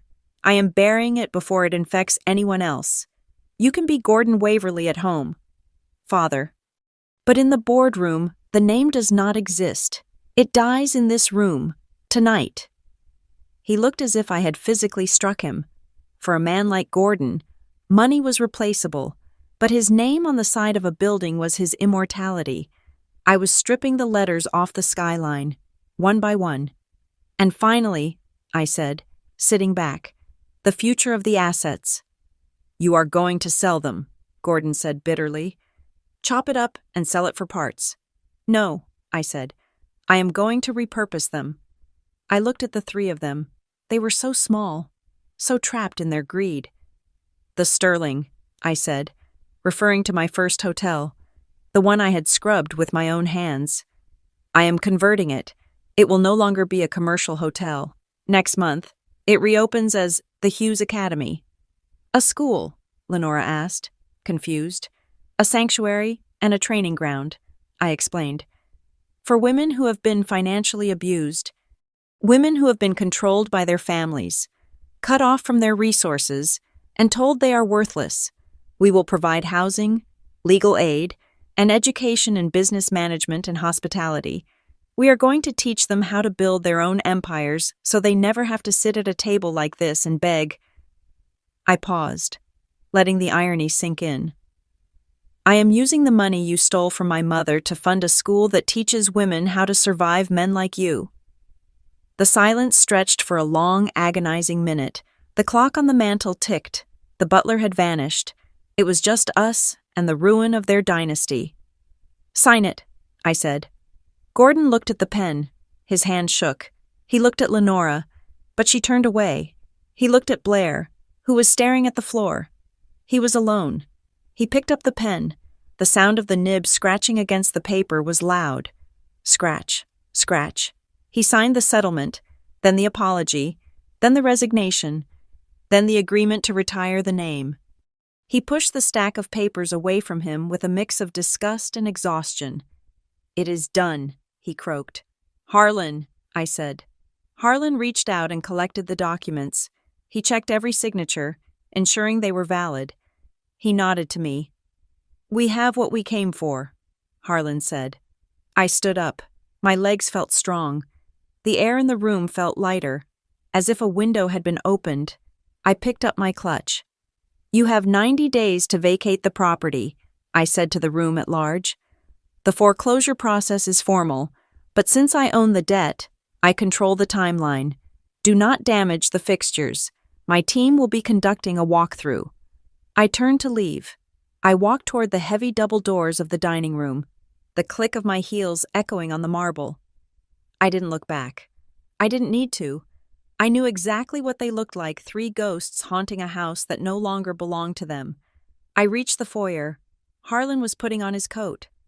Behind us, Gordon's voice drifted out from the dining room. It wasn't loud, but it carried.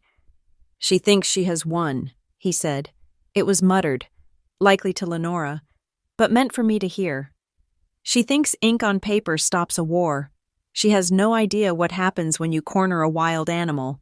I paused. My hand hovered over the doorknob. Harlan froze. He had heard it too. He looked at me, his eyes narrowing under his bushy white brows. "Did you hear that?" Harlan asked softly. "I heard it," I said. "He is just venting. He is powerless. Harlan, we stripped him of his assets, his name, and his reputation." Harlan shook his head slowly. He buttoned his coat, his expression grim. "You stripped him of the things you value. Delilah," Harlan warned, his voice low. "Honor, money, legality. But a man like Gordon doesn't play by the rules of the contract he just signed. He signed it because he had to, not because he agreed to it." "He has nothing left to fight with," I insisted. "He has spite," Harlan said. "And he has nothing left to lose. That makes him dangerous. He will not attack you with money anymore. He will attack you with something else." "Let him try," I said, opening the door to the crisp night air. "I am ready." "I hope so," Harlan murmured as we stepped out into the night, because that wasn't a resignation speech. That was a threat. We walked to the car. The heavy iron gates closed behind us with a clang that sounded final. But as we drove away, I felt a prickle on the back of my neck. Harlan was right. I had assumed that defeating him logically meant defeating him completely. But logic only works on rational people.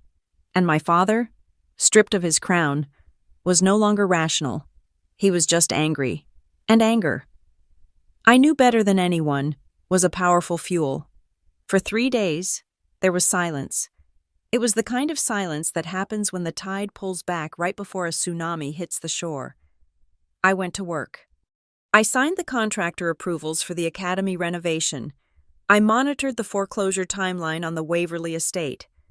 I foolishly allowed myself to believe that the ink on the settlement agreement was actually binding. I should have listened to Harlan. The counterattack did not come in the form of a lawsuit. Gordon knew he would lose in court. He did not have the money for a legal war, and he knew the evidence of the signature forgery was a silver bullet that would put him in prison. So he chose a battlefield where evidence matters less than emotion. He chose the court of public opinion. It started on a Wednesday morning. I was drinking coffee, reviewing the curriculum for the first semester of the Hughes Academy, when my VP of Communications burst into my office. She did not knock. Her face was pale. She turned on the television mounted on the wall. It was a morning talk show, the kind that housewives and retirees watch, the kind that thrives on sob stories. And there, sitting on a beige couch, looking frail, confused, and utterly defeated, was my father. He was wearing an old cardigan I had never seen him wear in his life. He wasn't wearing his Rolex. He looked like a grandfather who had been kicked out into the snow. Beside him sat a woman I recognized, a crisis PR specialist known in the city for being a pit bull with lipstick. "I just don't understand it," Gordon was saying, his voice trembling perfectly. "I raised her. I gave her everything. And now, to take the family home, to evict her own sister, I offered to merge our companies. I wanted to build something together. But she is so angry. She has become so cold." The host leaned in, her face twisted in sympathetic outrage. "And you are saying she is doing this because of a grudge, a childhood grudge?" "She calls it business," Gordon said, wiping a non-existent tear from his eye. "But how can it be business to throw your 70-year-old father onto the street? She has hundreds of millions of dollars. She doesn't need the house. She just wants to hurt us." I watched, stone-faced. It was a masterclass in manipulation. He had completely omitted the debt, the fraud, and the theft. He had spun a narrative where I was the ruthless corporate shark devouring the kindly, aging patriarch. By noon, the internet was burning. The hashtag Heartless Hughes was trending. People who knew nothing about balance sheets or promissory notes were leaving one-star reviews on my hotels, calling me a monster. Then came the second wave. At 2 p.m, my director of operations for the Academy project called me. "We have a problem with the city," he said. "The zoning board just put a hold on our occupancy permit." "On what grounds?" I demanded. "We passed inspection last week." "Anonymous tip," he said. "Someone filed a formal complaint alleging that the Academy is a front for a tax evasion scheme and that the building has structural failures that were covered up. They are freezing the license pending a full investigation.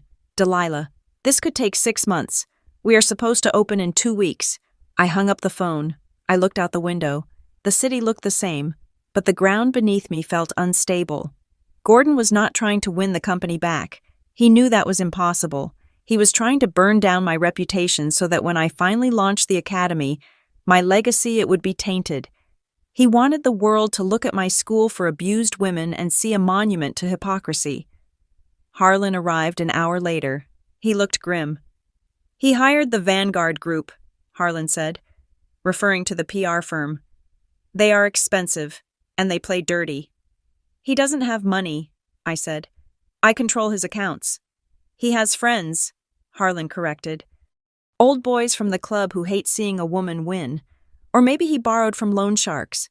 It doesn't matter how he paid for it. The narrative is setting in wet cement. Delilah, if you don't break it now, it hardens forever." "So what do?" I asked. "Do I go on TV and scream that he is a liar? Then I look like I am in a domestic squabble. I look guilty." "If you stay silent, you are guilty by default," Ethan said from the corner of the room. He had left a site inspection to be here. "You have to fight." "I am not going to fight," I said. Standing up, they both looked at me. "I am going to audit," I said. I picked up the phone. "Set up a press conference, not at the hotel, at the Academy, tomorrow morning at 9. Invite everyone, the business press, the tabloids, the bloggers, everyone." "What is the angle?" my VP asked. Radical transparency, I said. He wants to tell a story. I am going to show them the math. The next morning, the lobby of the academy, the Sterling was packed. The air smelled of fresh paint and nervous energy. I had not set up a stage. I stood on the floor level, behind a simple podium. Behind me, projected on a massive screen, was a blank white slide. I walked out. I was not wearing a power suit. I was wearing a white shirt and black trousers. I looked like a worker. The cameras flashed, a blinding wall of light. Yesterday, I began, my voice clear and amplified without echoing. Accusations were made regarding my character, my business practices, and the nature of my relationship with Waverly Industries. I am not here to cry. I am not here to tell you how I feel. I am here to show you where the money went. I clicked a remote. The screen behind me filled with a spreadsheet. It was complex, but the highlighted rows were simple. This, I said, pointing to the screen, is the ledger for the Waverly Family Trust, dated 20 years ago. You will see a withdrawal of $4,200,000. I clicked again. This is the deposit slip for a Cayman Islands shell company controlled by Gordon Waverly, dated 2 days later. A murmur went through the crowd. My father claims I am evicting him out of spite, I continued. The truth is, I purchased a distressed debt note that was 48 hours away from foreclosure by a commercial bank. If I had not bought it, the sheriff would have been at his door last week, and he would have lost the asset entirely. I granted him a 90-day grace period. The bank would have given him $0. I looked directly into the lens of the main camera. But words are cheap, so I brought people who have no reason to lie for me. I gestured to the side. Mr. Henderson walked out. He was retired now, walking with a cane, but his eyes were bright. He took the microphone. I managed hotels for 40 years, he said, his voice gravelly. I met Delilah when she was scrubbing floors and working the night shift. She didn't have a trust fund. She didn't have a father helping her. She had a notebook and a work ethic that scared me. I watched her build this business from a single broken-down building. Gordon Waverly never visited, not once. The reporters were typing furiously. The narrative of the spoiled heiress was cracking. Then came the second witness. It was a woman named Mrs. Higgins. She was the former bookkeeper for Waverly Industries, fired 5 years ago. She stood at the podium, looking nervous but determined. I worked for Mr. Waverly for 10 years, she said. I was fired because I refused to recategorize personal expenses as business losses. I saw the bills, the vacations, the jewelry, the cars, all paid for with company loans. The company isn't bankrupt because of the market. It is bankrupt because they ate it. I stepped back to the mic. I have uploaded the full, unredacted audit of the Waverly portfolio to a public server, I announced. The link is live now. Every journalist here can see the loans, the defaults, and the forensic analysis of the signature forgery that misappropriated my mother's estate. I paused. The room was silent. I am building this academy, I said, gesturing to the walls around us, to help women escape financial abuse. It would be hypocritical of me to allow my own abuser to continue to control the narrative. My father is not a victim. He is a man who spent a fortune he didn't earn, and now that the bill is due, he is looking for someone else to pay it. I am not paying it, and neither are the women of this city. I walked off the stage. There were no questions. There was no need for them. The data was on the screen. The story had flipped in 20 minutes. By that evening, the tide had turned with violent speed. The news cycle shifted from heartless daughter to the $680 million fraud. The zoning board called my office at 4 o'clock to say that the anonymous tip had been reviewed and dismissed as baseless harassment. The permit was reinstated. I sat in my office, watching the sunset. Ethan handed me a glass of whiskey. You won, he said. Did I asked. I looked at the television. They were showing footage of my father refusing to comment, rushing into his car, looking truly old this time. He didn't care if he won, I said softly. He knew the fraud would come out if I pushed back. He knew he would be destroyed. He did it anyway. Why? Ethan asked. Because he would rather be destroyed publicly than ignored privately. I realized. He wanted to drag me into the mud. He wanted to make sure that even if I won, I smelled like him. He wanted to stain me. I felt a cold shiver. The victory felt hollow. I had exposed him. Yes. But I had also engaged in the one thing I promised I never would, a public brawl with my family. We need to increase security, I told Ethan. For the opening? You think he will try something? I think he has nothing left, I said. A man with nothing left is capable of anything. He isn't calculating profit and loss anymore. He is calculating pain. I hired a private security firm, not the standard hotel security, but executive protection, ex-military. I had them sweep the academy for bugs, for sabotage, for anything. I doubled the guard at my apartment. 2 days passed. The opening of the academy was 48 hours away. The press was calling it the event of the year, mostly because of the drama attached to it. I was leaving the office late on Friday night. My phone buzzed. I expected it to be Harlan, or maybe a reporter. I looked at the screen. It was a number I didn't recognize. I opened the message. Meet me at the diner on 4th and Main. Back booth? Come alone. Please, it is about Gordon. I hesitated. It could be a trap. Then a second text came through. He is gone. He took the gun from the safe. He is going to do something irreversible. It was signed Lenora. I stared at the phone. Lenora, the woman who had sneered at me for 15 years, was reaching out, and she wasn't asking for money. She was warning me. Ethan, I called out, grabbing my coat. What is it?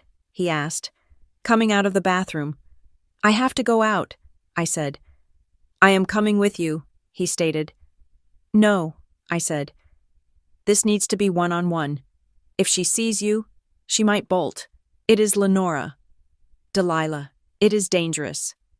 I will take the security detail, I promised. They can wait outside, but I have to hear this. If he is planning something for the opening, I need to know what it is. I walked out into the cool night air. The city lights were bright, but the shadows seemed longer than usual. I had won the business war. I had won the PR war. But the war wasn't over. It was moving into the only territory that really mattered to Gordon Waverly, the end game. The diner on 4th and Main was the kind of place that smelled of frying onions and desperation. It was a place where people went when they did not want to be seen, or when they had nowhere else to go. I sat in the back booth, my back to the wall, watching the door. My security detail was parked across the street in a black SUV. But inside, I was alone. Lenora walked in at 8:10. She looked unrecognizable. The woman who had spent the last 2 decades curating an image of effortless patrician elegance was gone. In her place was a woman wearing a raincoat buttoned to her chin, her hair pulled back in a messy knot, her eyes darting around the room like a trapped animal. She wasn't wearing makeup. The dark circles under her eyes looked like bruises. She slid into the booth opposite me. She didn't order anything. She just put her hands on the table. They were shaking. He borrowed money, she said without preamble. Her voice was a dry whisper. I know, I said, keeping my voice level. He took out loans against the company. That is why I foreclosed. No, Lenora said, shaking her head frantically. Not from the banks. Delilah, the banks cut him off 6 months ago. The money for the PR firm, the money for the lawyers, the money to keep the lights on at the mansion. He didn't get it from a bank. She reached into her bag and pulled out a crumpled envelope. She slid it across the sticky table. I opened it. Inside were photocopies of promissory notes. They were not on bank letterhead. They were handwritten, signed with scrawls I didn't recognize. But the terms were clear. The interest rates were astronomical. Weekly VIGs, late fees that involved physical collateral. He went to the Sharks, I whispered, realizing the gravity of it. He went to the street. He owes them $400,000, Lenora said, tears leaking from her eyes. They called the house yesterday. They didn't speak to him. They spoke to me. They told me they knew where Blair goes to the gym. They told me they knew what time you leave your office. A cold chill settled in my stomach. This was no longer a corporate dispute. Gordon had brought violence into the equation. He was not just desperate. He was cornered. A man who owes that kind of money to those kinds of people has two choices: pay up, or destroy the person holding his assets so he can steal them back. "Why are you telling me this?" I asked. "You stood by him for 15 years. You watched him cut me out. You watched him steal my mother's money." Lenora looked down at her hands. She took a deep, shuddering breath. "Do you remember when you were 24? She asked softly. "You were working that night shift. Your car broke down. You needed $500 for a new alternator." I stiffened. "I remember. I got an anonymous cash envelope in my mailbox. I thought it was Ethan's mother." "It was me," Lenora said. I stared at her. "I sent you money 3 times, she confessed. "Small amounts, enough so Gordon wouldn't notice the withdrawals. I wanted to send more. I wanted to call you, but I was afraid of him. I was afraid of losing the lifestyle. I was a coward. Delilah, I chose my comfort over your safety, and I have lived with that shame every day." She looked up, meeting my eyes for the first time. "I am not asking for forgiveness. I don't deserve it. But he is out of his mind. He thinks if he destroys your reputation, the investors will force you to settle, and he can use the settlement money to pay off the sharks. He is not trying to win a PR war anymore. He is fighting for his life, and he will burn the academy to the ground if he thinks it will get him a check." I looked at the terrified woman across from me. I didn't feel warmth, and I didn't feel the sudden urge to hug her. The betrayal was too deep, the years of silence too long, but I felt a shift in the geometry of the battlefield. This wasn't about pride. It was about a man drowning in a sea of his own making, trying to climb on top of me to breathe. "Go to your sister's in Vermont," I said, sliding the envelope back into my bag. "Take Blair. Leave tonight. Do not tell him where you are going." "What are you going to do?" she asked. "I am going to make sure he never hurts anyone again." I said, "I left the diner and called Harlan immediately." "Meet me at the office," I said. "We need to change the strategy. This isn't a lawsuit. It is a hostage situation." By midnight, my office was a war room. Harlan, Ethan, and my head of security were gathered around the conference table. I laid out the promissory notes Lenora had given me. "He is compromised," Harlan said, reading the terms. "These people don't sue. They break legs. Gordon is acting out of terror." "We need to lock down the opening," I said. "He is going to try to disrupt it. He needs a spectacle. He needs to prove to these loan sharks that he still has power, that he can still extract money from me." We drafted a multi-layered defense. First, the legal layer. Harlan drafted emergency restraining orders, not just for me, but for the academy premises, citing the threats Lenora had received. Second, the media layer. We prepared a dossier. If Gordon tried to interrupt the ceremony with false accusations, we would not argue. We would simply release the police reports regarding his debts. It was the nuclear option, total destruction of his character, but we had to be ready. Third, the physical layer. I authorized triple the security budget. Every guest would be screened.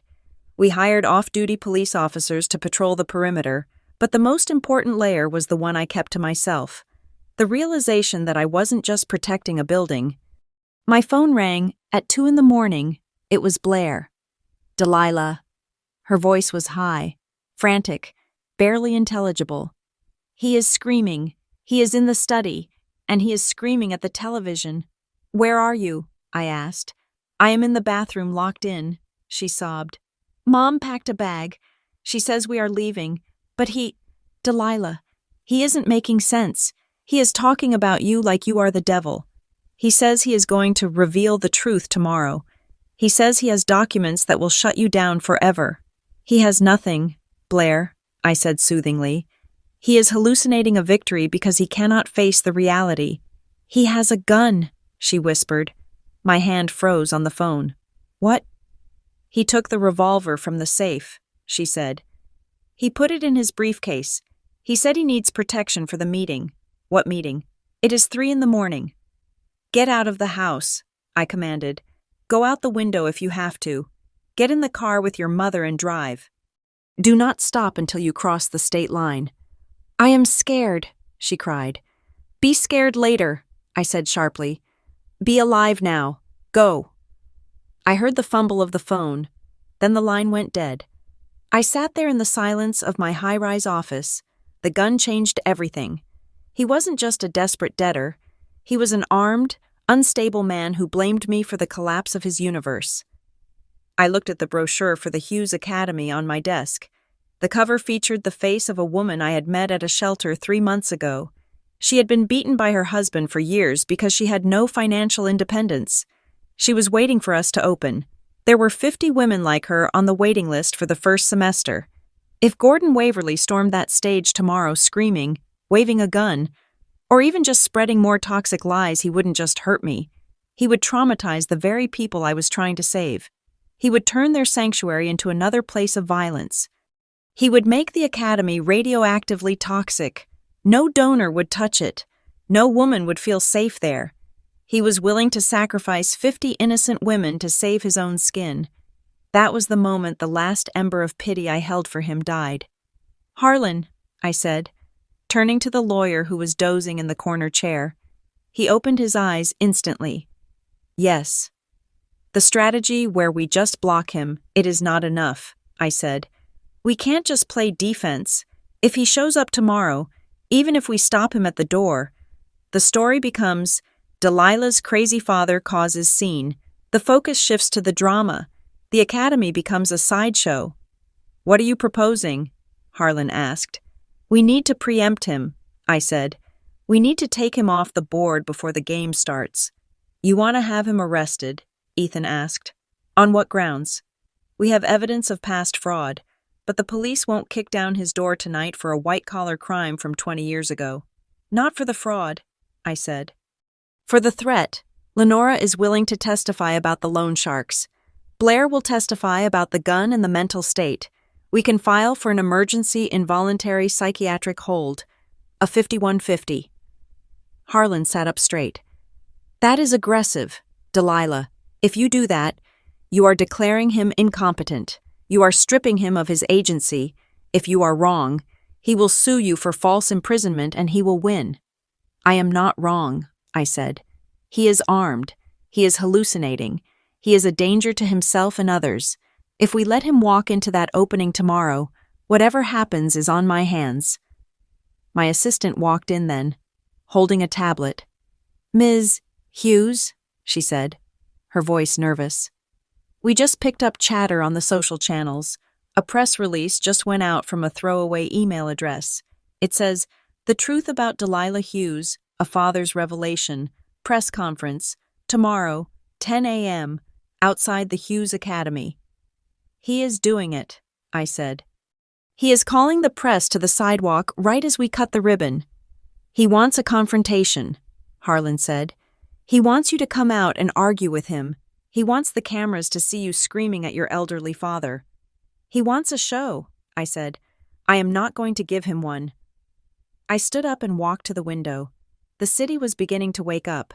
The sky was turning a bruised purple in the east. Call the police, I ordered Harlan.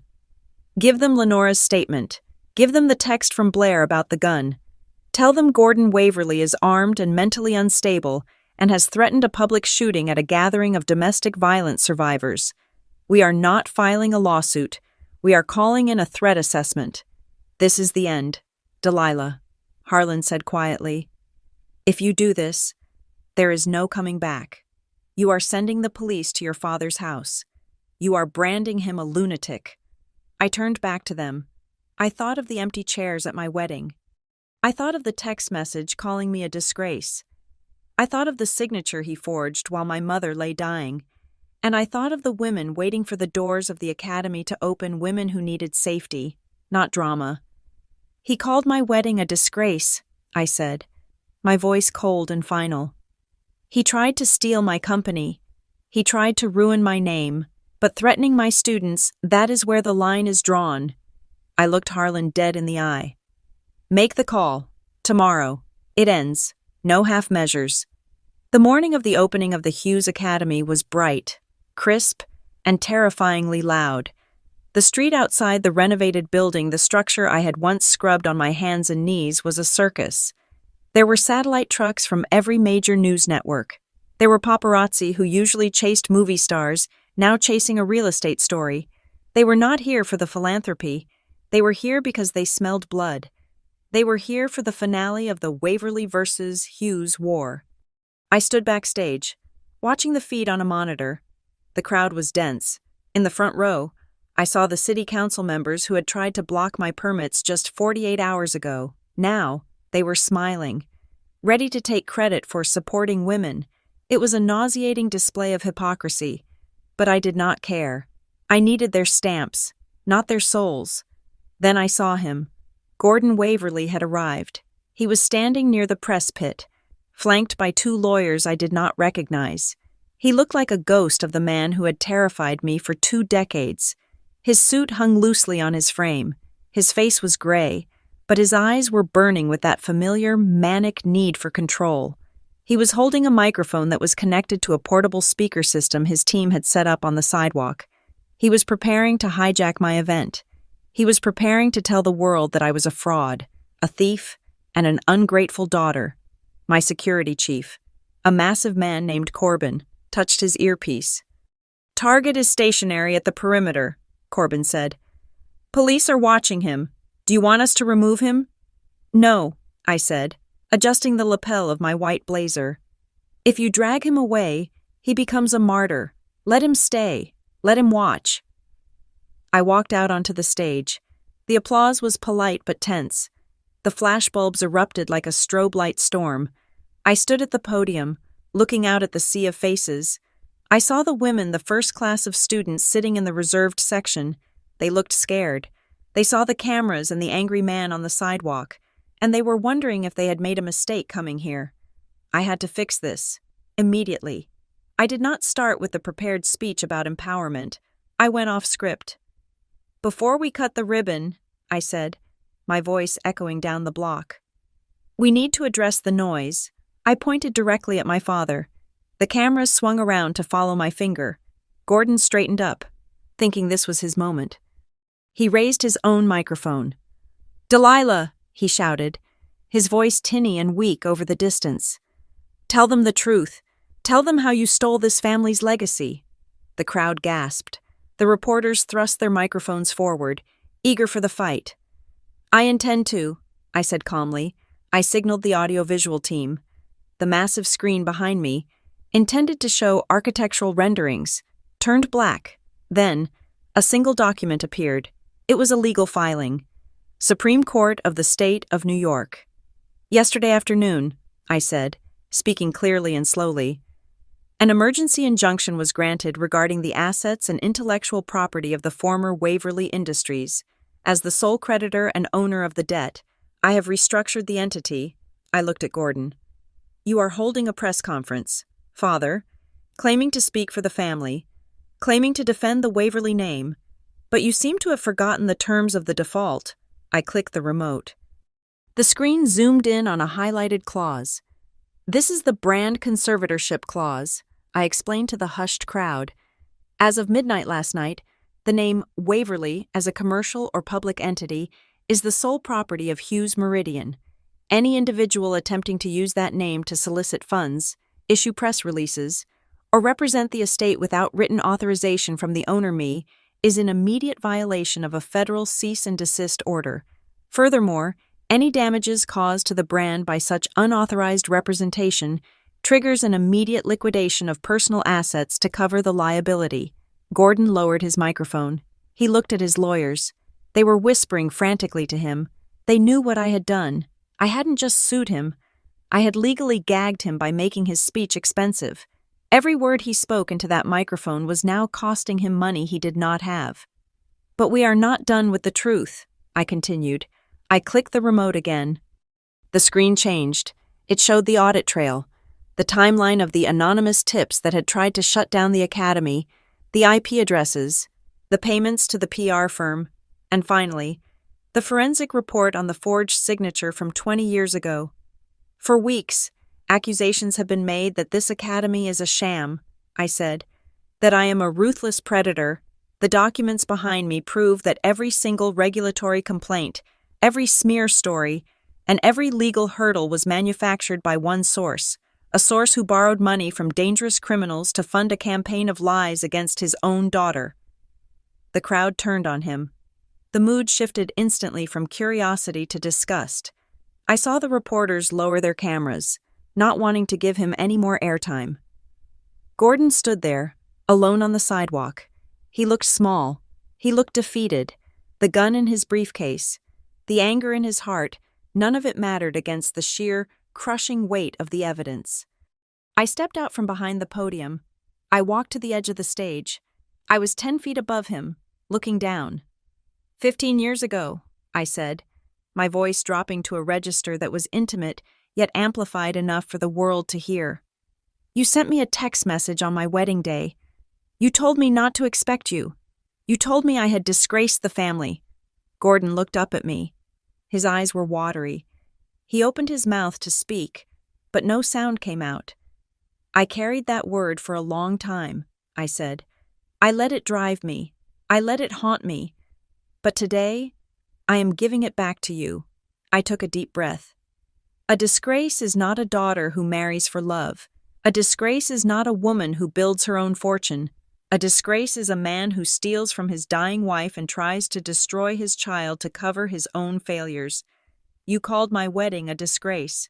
Today, I am returning the true definition of that word to its rightful owner. The silence that followed was absolute. It was a physical weight. Gordon wavered. He dropped the microphone. It hit the pavement with a loud, ugly screech of feedback. He turned around, his shoulders slumped, and began to walk away. His lawyers did not follow him. The press did not follow him. He walked into the anonymity of the city, a man erased by his own actions. I watched him go until he turned the corner. I felt a knot in my chest loosen, a knot that had been tied tight for 15 years. I turned back to the crowd. Enough of the past, I said. We have work to do. I handed the microphone to the director of the academy, a woman named Sarah, who had been my first employee at the hotel. This building is not about me, I said, and it is certainly not about him. It is about them. I pointed to the women in the front row. We are offering 50 full scholarships, I announced. Housing, legal aid, job placement in the Hughes Meridian Network.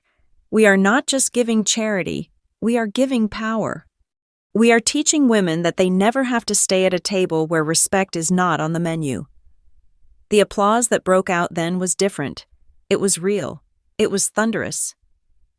I stepped back into the shadows of the stage wings, letting Sarah take the spotlight. I saw Ethan standing there. He didn't say anything. He just took my hand and squeezed it. The ceremony ended an hour later. The press dispersed, rushing to file their stories about the fall of the House of Waverly. I walked through the lobby of the academy. It was beautiful. The light streamed in through the high windows, illuminating the fresh marble floors. "Excuse me," a voice said. I turned. Standing by the reception desk was Blair. She was not wearing designer clothes. She was wearing jeans and a simple sweater. Her face was scrubbed clean of makeup. She looked younger, and for the first time, she looked like a human being rather than a doll. "I saw it on the news," she said. Her voice was shaky. "I saw him leave." "He is gone, Blair," I said. "The police have a protective detail on your mother.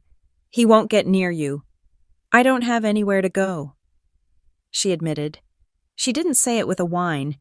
She said it with a terrifying flatness. "The cards are canceled. The house is locked. Mom is going to stay with her sister. But I can't go there. I can't be that person anymore." "What do you want?" I asked. "I want to work," she said. I looked at her hands. They were manicured, soft. They had never done a day of hard labor in their life. "I don't have any vice president positions open," I said coldly. I don't want a title, Blair said. She looked at the floor, then met my eyes. I want to pay you back, the money I took, and I want to know what it feels like to not be afraid of the bill coming due. I studied her. I saw a flicker of the girl I used to be scared. Broke, but willing to do the hard thing. Housekeeping, I said. Blair blinked. What? The housekeeping team is short-staffed for the third floor. I said, it is minimum wage. You scrub toilets, you change sheets, you stand on your feet for 8 hours. If you are late once, you are fired. If you complain, you are fired. You live in the dorms with the other trainees. You pay rent out of your paycheck. Blair swallowed hard. She looked at her hands again. Then she looked at the bustling lobby of the academy. Okay, she whispered. Okay. Yes, she said, her voice stronger. When do I start? Tomorrow at 6 a.m. I said. Don't be late. She nodded. She didn't try to hug me. She didn't call me sister.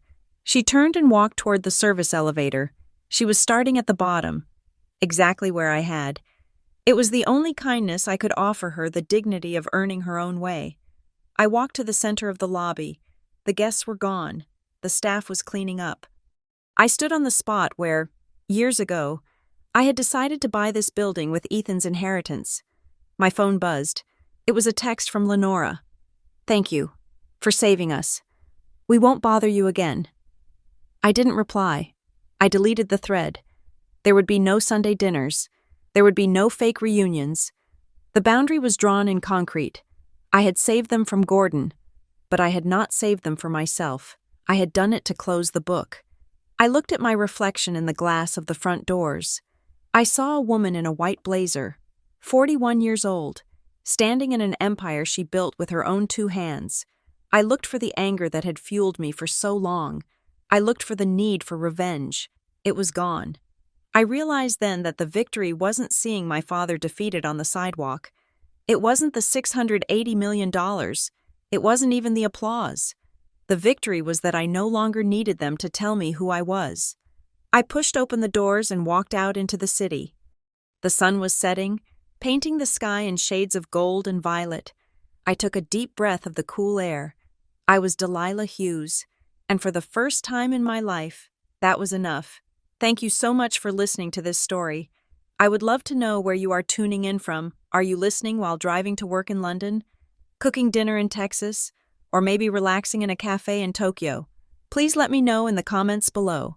I read every single one, and if you enjoyed Delilah's journey, please subscribe to the Maya Revenge Stories channel, like this video, and hit that hype button so we can share this story of strength with more people around the world. See you in the next one.